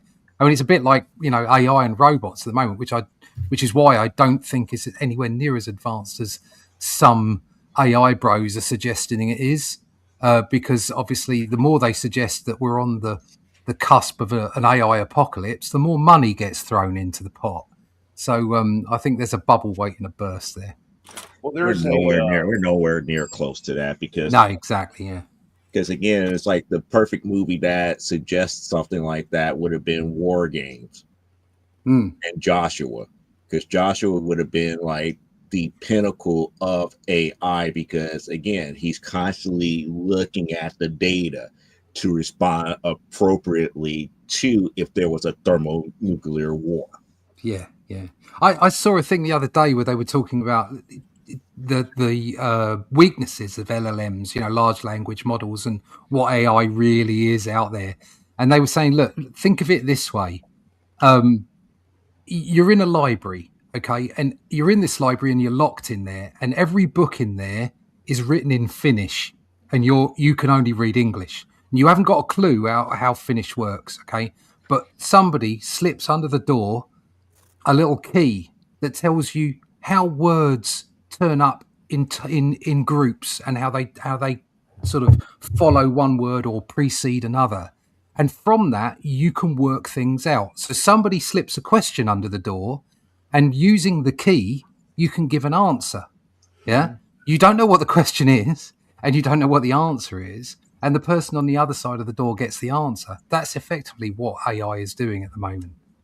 And it's got no memory either, which is why you see AI in illustration and in films having difficulty, because it generates everything every time it does something, so every frame or whatever, and so it has no memory of one thing to the next, and that's why it can't be present. It can give the appearance of being present, but it isn't. It doesn't have the technique. No.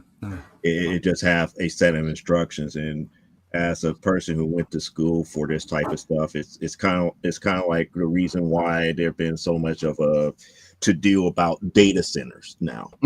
Yeah, because the data centers is where that so-called memory is going to be kept, where it's going to be functioning on a 24/7 basis here. Yeah, until there's a power cut. Yeah. It's just going to be a very time-consuming and expensive venture to get to the level where, like I said, with something like a Joshua, where it's constantly looking at all the data all the time.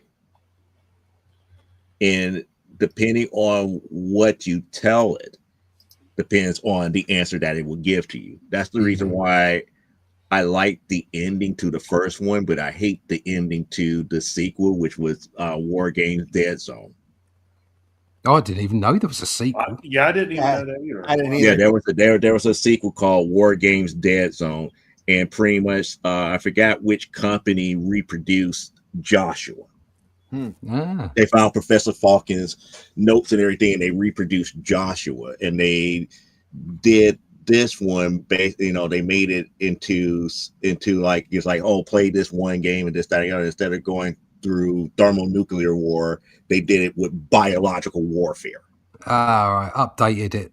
They updated to biological warfare, and what ended up happening is that they had to go and find the original Joshua computer, which was now in the Russians' hands, turn it on, and have it to come into that system to talk to the other one, to get it to understand that there is such things in the human world as called a no-win situation, and that the only course of action is not to get into war in the first place. Kobayashi Maru. Right. But that's why I said I hated the ending to Dead Zone as opposed to the original movie. Right. Okay. Cool. Yeah, that's the one rushed. They said it failed to go into production. Yeah. Right. Yeah. I'm now at a point where I believe nothing. Well, I mean, over here in America, during the bug, our government actually literally admitted that aliens existed. Yeah. Nobody said a word. All that happened was you got another order from Uber Eats or whatever, and sat down and watched another streaming show and shut the hell up. Mainstream media pulling string, lies, ridicule, and obfuscation. Flying platform, kind of trippy, and they did put in like G.I. Joe cartoon. Oh yeah. Daryl too. Daryl was a great movie. Data analyst, robot, youth, life form. Wow. Look at you. Good for you, Matt. I remember movies like that for some reason. The Germans had the German Air Force, Luftwaffe, had a flying wing in 1944. Yeah. And they flew it on they wanted to drop a nuclear bomb on New York, and they were really far ahead with this. That's what 633 Squadron was about, knocking out the plant that was making the heavy water, is it called, to produce the nuclear weapon. Meanwhile, the Luftwaffe were developing this flying wing, because the wing is the perfect shape for flying, which is like we're seeing now with the B-2 and all that kind of stuff. Yeah. But what they did was, this is incredible. What they did was they I mean, obviously it's 3,000 miles from Germany to New York, and it was only a couple of years since what's his face had flown across the Atlantic. So they needed to know whether this machine, the flying machine they had, could carry the nuclear bomb and drop it on New York. And it was a suicide mission, and the pilots knew this, but because they hadn't developed the bomb yet, they wanted to see whether they could actually do it. And so what they did, they flew about 100 feet above the sea, you know, to keep under ship's radar and all that kind of thing. Ships saw it. They saw this thing, this dark thing just fly past. It's in reports. They didn't know what it was. It got all the way to New York. The crew took photographs of the New York skyline to prove that they'd been there, and transmitted them. But that was they were supposed to crash in the sea. They didn't think they'd get back. So the pilot said, "Well, we've got nothing to lose. We can't land." So they just turned around and they went all the way back. Wow! And they proved that they could fly to New York from Germany, drop a nuclear bomb, and then get back. And that technology is what we said earlier was why the Americans did Paperclip and got von Braun and all those guys. And the Russians were after von Braun for the same reason, but he wanted to surrender to the Americans because the Russians would probably kill him when they're done with him. Yeah, and the Americans had better food. Yes, and the Americans said, right, you should be on the end of a rope, but we need you, so put us to the moon, make us a rocket that takes us to the moon, and that's what he did. And the Russians even, got rid of their own scientists when they were done with them. So it wasn't. That's right. They did that with Korolev, didn't they? Yep. In 1966, I think it was. He died under the mysterious circumstances during an operation because it wasn't frog poison. Yeah. Frog poison. There's a audio recording someone recovered of. Well, there's been a lot of stories of when they were developing the space program in Russia, that they would just send people up there basically just to die, because they were trying to research how what the human body would do in space and stuff. And there's a lot of stories of them sending people up into space and with not with the intention to bring them back. They were just letting them die up there. Of course, they told them that they'd bring them back, but they never did. That stuff was uncovered in the 90s when the Soviet Union fell. Yeah. Right. The first man in space is, I say this allegedly because I don't know, was a guy called Vladimir Bondarenko. Yep. I've heard that, And he burned to death. Yeah, he was pressing the buttons for re-entry, and they weren't working, and they never were going to work. And he was screaming, and there's supposed to be these recordings of him, and he died. And then about a month later, Gagarin went up and became the second first man in space. Yeah.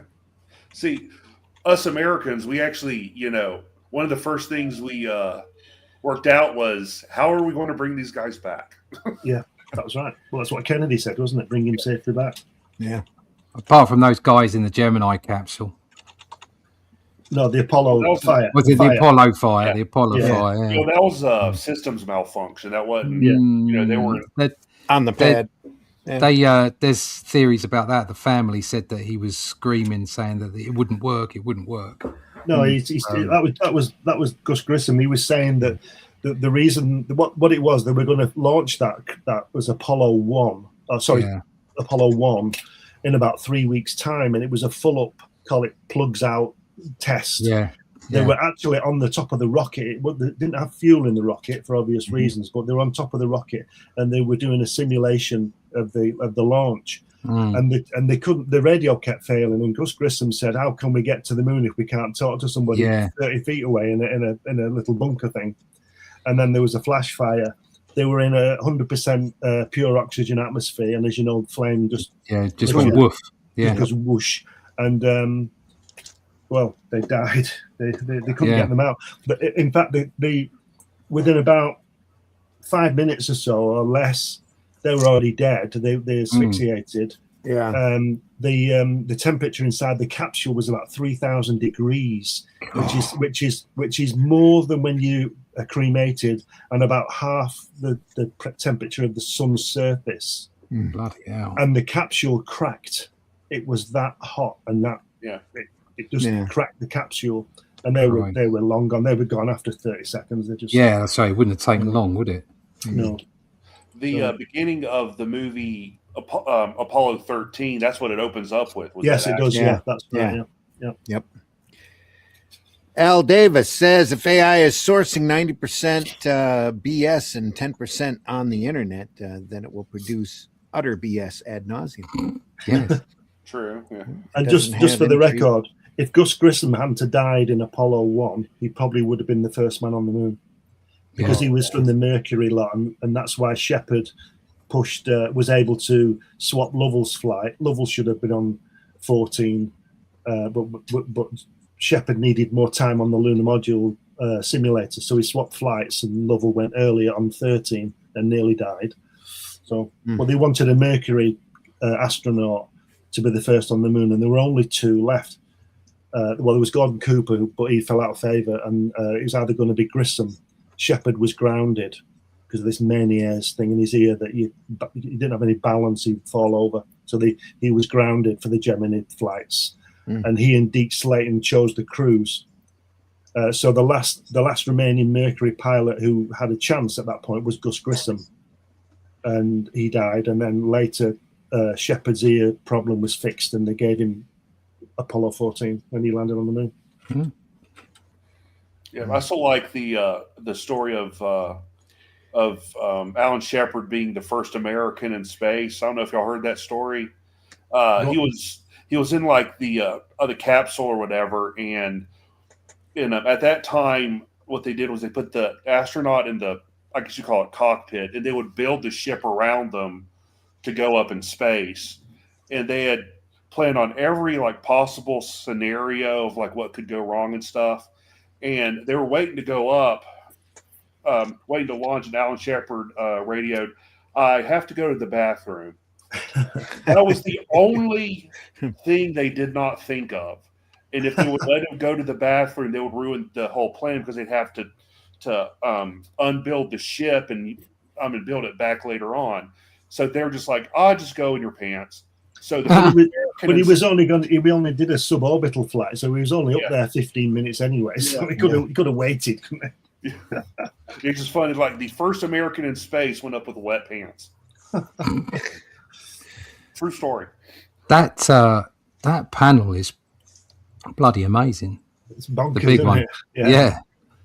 It's gorgeous. Absolutely gorgeous. I think that's why they used it for the cover. Yeah. Only flopped it. Yeah. Look at that. Doesn't have any. Digby's got his tablecloth shirt on today. Yeah.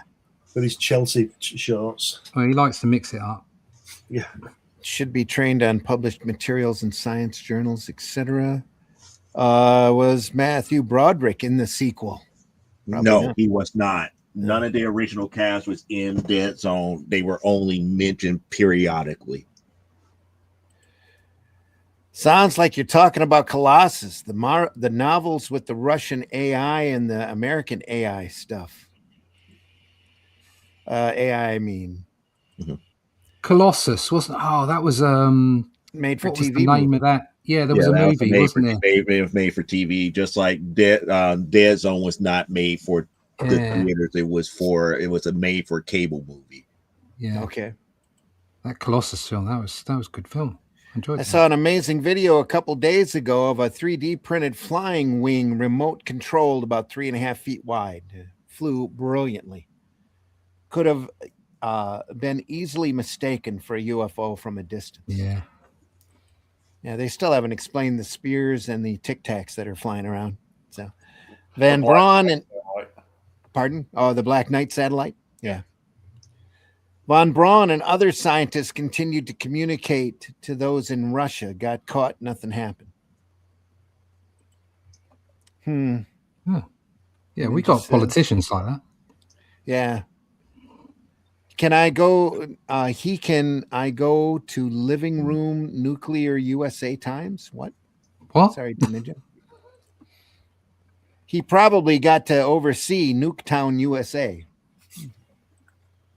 Yeah, another amazing 3/4 page spread. Well, the way these are being set up is they're taking the first panel on the actual comic. Next to that would have been a large eagle logo, but they're taking that first panel and they're blowing it up on this page, so you're not constantly seeing the eagle logo over and over again. So you're getting all story instead of masthead. No, Broderick's not in the sequel. Most of the original characters not in the sequel. Okay. Yeah, that's just me. That was just me telling them what happened here, but it did it 3 times. Here, I thought I'm getting behind on my chat again. Mountain climbing angles. Yeah. Yep. I heard they intended to bring back Laika the dog, but they failed.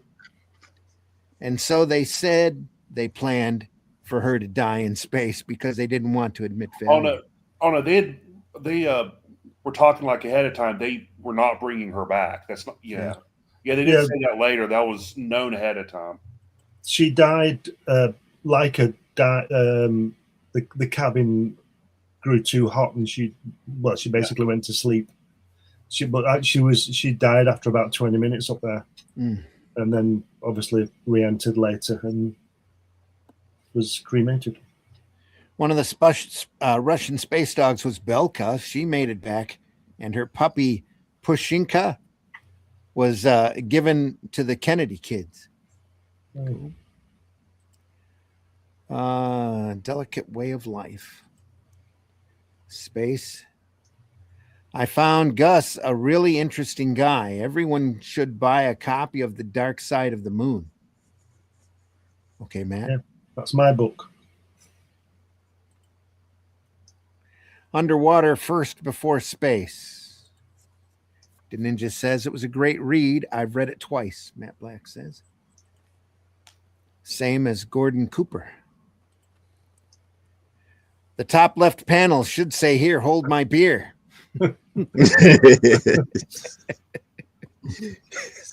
Have you guys ever read Tales of Perks, the pilot by Stanislaus Lem? No, I can't say that I have. I like that one. And the Cyberiad. Siberiad. Don't know if they ever got a graphic adaptation, but great old novels. Yeah. Okay. Stanislaw Lem wrote Solaris. Mm-hmm. Yeah. Good book. Yeah. Good 2 films as well. Mm-hmm. Well, we are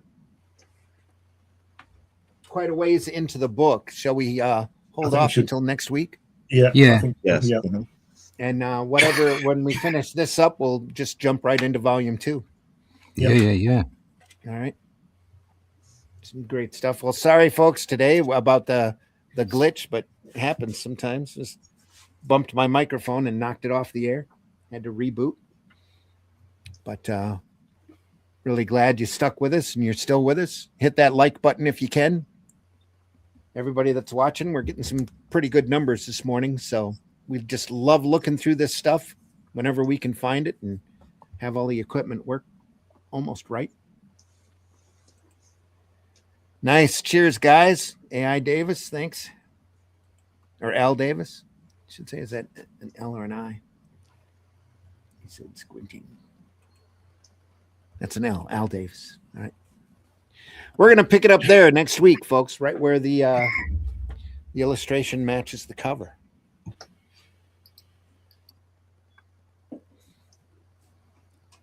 So more Dan Dare next week.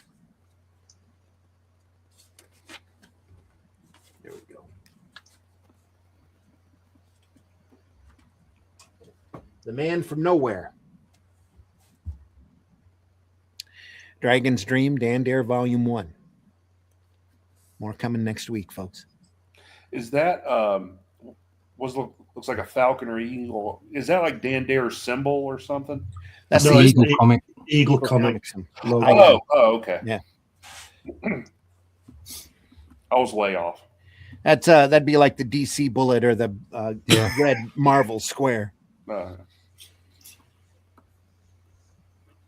Where are we here? That's an L. Oh, thanks, Al. Yeah, figured that out. Peace and love, everyone. Thank you. Al says, big hello, Martha's. Or peace, Martha's. Matt Black says, I thought it was Al as well. AI as well, not A-L. Yep, we got it. Sorry, Al. It's all good. More Dan Dare next week. This Friday at Comics by Night, we'll be finishing up the Terranaut. Argentinian dystopian Argentinian strip science fiction, going through and enjoying that. Netflix has a season of it on the air based Two off of that book. seasons. 2 seasons. Yeah, I haven't Okay. seen it though. Oh, I'm gonna have to get Netflix again, I think. Yeah, there's a great sci-fi show on Netflix that I think's originally from Germany called Dark. That's really good. Yeah, they've had that there for a couple of years. Yeah, Dark, just Quite a few dark. years. Just dark. Yeah. Yeah, DARK. yeah. The whole series is on there, so you can. Yeah, there's no annoying left on cliffhangers. You know, you can see the whole right. series. I heard it was really good.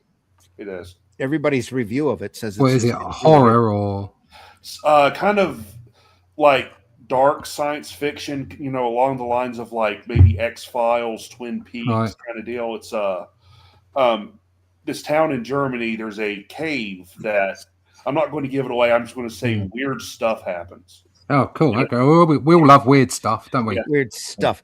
Yeah, Did kind of anybody- like Twin Peaks, it affects the whole town. Right. Yeah. Did anybody see the trailer for Spider Noir?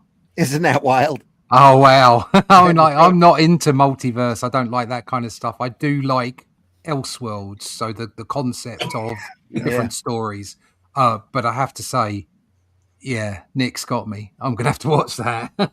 I was thinking, just looking at the trailer, that's the best acting I've seen Nicolas Cage do since Yeah. Ghost Rider 2. And I hate to if you say haven't, it, but I agree with you on Ghost Rider 2. As bad as that movie was, that was that was the best part of that movie. you want an example of a famous actor literally chewing scenery? Yeah. Ghost Rider 2. Oh no! Oh, he just loves that part. And you can tell. Damn it! I love that film. Oh, it's great because it's over really the top. crap. Yes, Yeah, exactly. it's just I loved it. I liked the first one. I thought it was particularly average, which I really enjoyed it. There was just like there's a skull on a Yeah. motorbike. What is there not to love? Yeah. Yeah, I couldn't get past the fact that Johnny Blaze was a huge fan of the Carpenters. I'm like, really? Really? He's like the quintessential biker, and you're going to make him a fan of Carpenters. Well, I have to point out that the appreciation for the Carpenters has been growing quite a bit the last few years. People are realizing that they weren't the stereotype that they were branded, that they were actually talented musicians. They were Karen, genius. Karen Yeah. Carpenter. Karen Carpenter's got one of the best voices ever. Ever. Yeah, Yeah. absolutely. Ever. Beautiful voice. Yeah. Well, that wasn't a knock against the Carpenters. It was just I don't see Johnny Blaze, Ghost Rider, being a fan of the Carpenters. Just I a hear quick you. note. A quick note. We just were marveling at the panel that's on the front there, Uh-huh. and it was the other way round in the story. Yeah, it was Yeah, flipped. yeah, we said Now, that, yeah. now, the best way to check your art in the real world is to look in a mirror, Yeah. and on a computer is to flip it. Now, this Yep. guy didn't do that. He might have done it in the mirror, but he certainly didn't do it on a computer. And it looks just as convincing, just as good, both ways round. Yep. Yeah. I That's always turn my super impressive. Mm-hmm. I always saying. turn mine upside down. Yeah, that helps. Yeah. I just throw mine in the bin. Yeah. I tried looking for that book on eBay. Couldn't find it though. I'll keep looking. Sooner or later, somebody will have it up there. PBR, thanks for starting Sunday out right, which catch you on the flip side. Yep. Cheers, PBR. It's German, I think, Al says. Yeah, for Dark, same here. Yeah. Yep, heard it's great. Well, I got hammered. Ha ha ha ha. Oh, Kick-Ass. Yeah. Yep. Yeah, I enjoyed that. All right, more Dan Dare next week, folks. Yeah. We'll be here at 9 a.m. Sunday Funnies. Hope you'll join us. Joe, why don't you go first? Tell folks how they can find you. Well, you can find me right here on YouTube up under From the Desk of a Small Press Publisher. I normally have a show on Saturday nights, and then I also am moderator and producer for another show on that same channel called Comic Book Spectrum, which was handed down to me from Brian K. Morris. And on that show, we take a look at geek culture as a whole. We talk about comics, television, cartoons, a little bit of everything.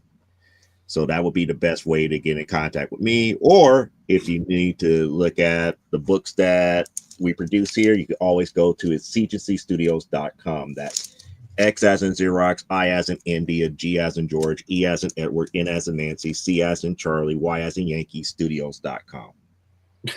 Should tell Brian we miss him. It's been it's been longer for him to be on this show than it has been for you. It's been like that. I just talked to him this past week. He's been busy. He's been really busy. He's been traveling and still writing. Oh, that's good though, as long as you're staying busy. But we'd love to have him on the show sometime too. Mitch, please tell folks how they can find you. Well, you can find me on Facebook, Mitch Rogers. You can find my website, Celtic Cross Studios, CelticCrossComics.com. You can find my web comics on Global Comics and Tapas.com. And I just got the okay for my appearance at SC Comic Con in April. So catch me there in person if you're in the area. And just keep an eye out for the continuing director's cut versions of the original Boker series.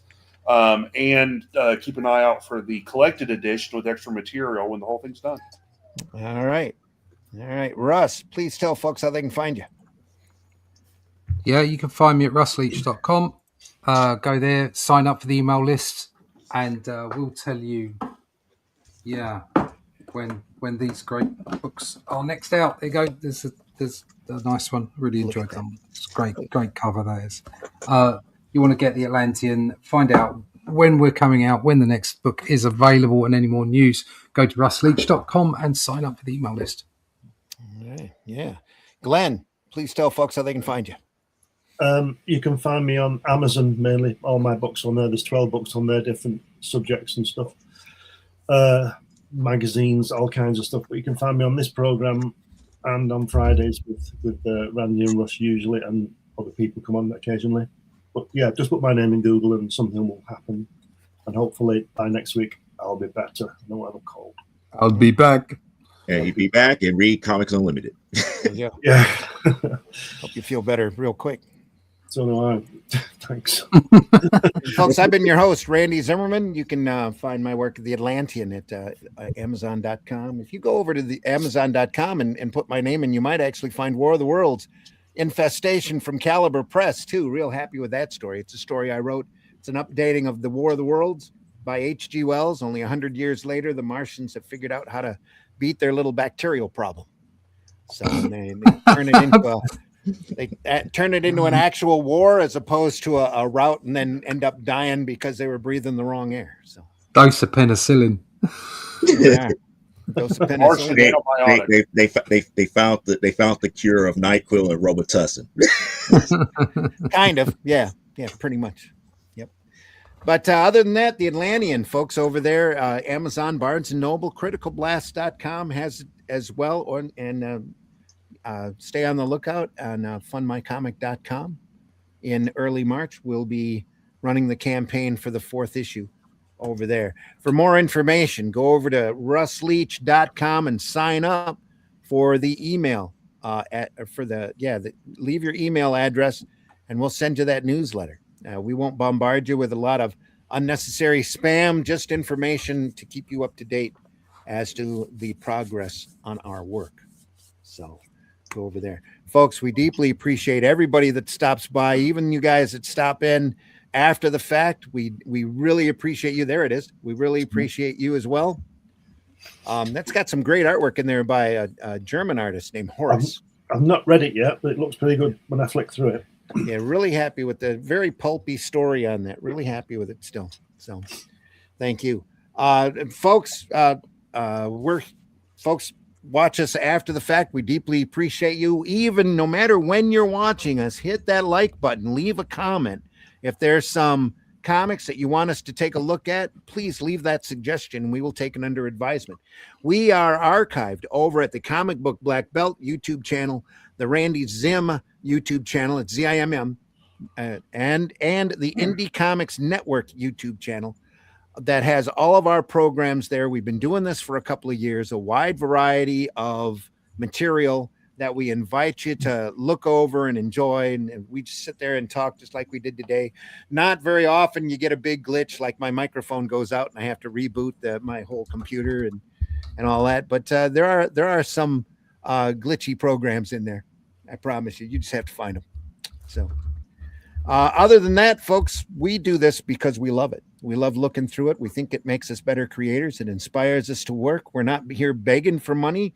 You can super chat us, I believe, through the Indie Comics Network. And if you do, all of that money goes to keep the Indie Comics Network running.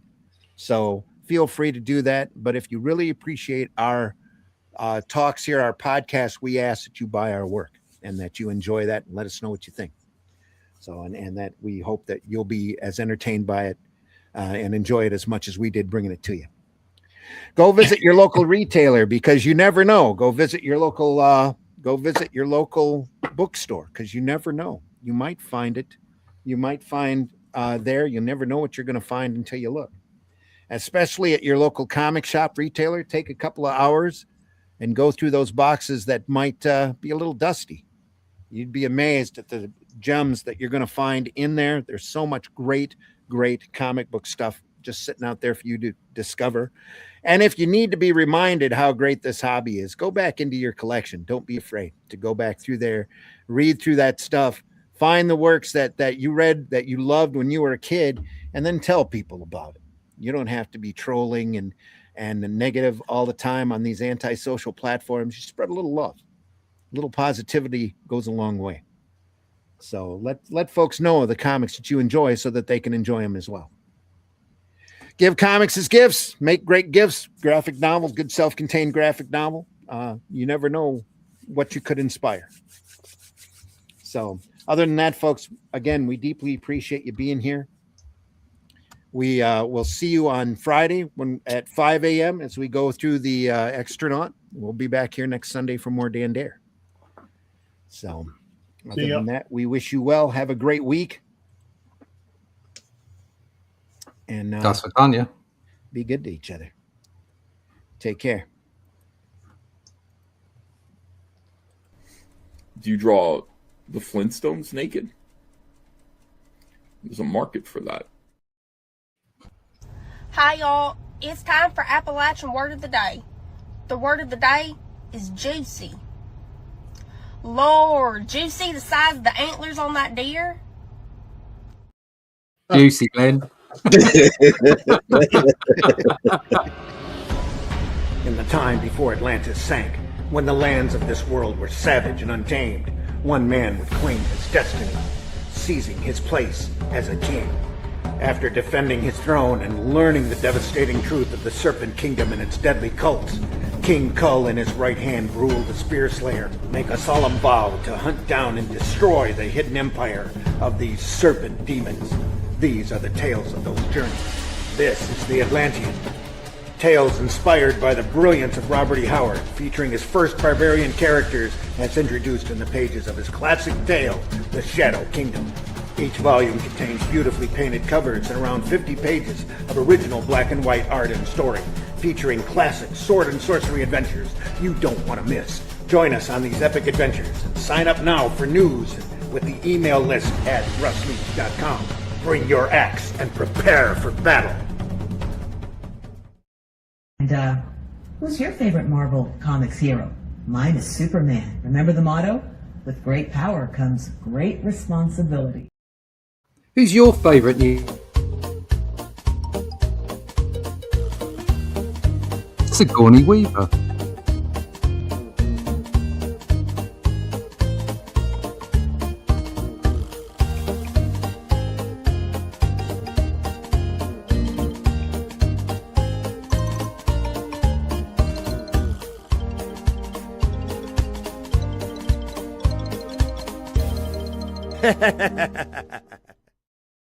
My nipples are always hard. What? Taste the biscuit. Taste the goodness of the biscuit.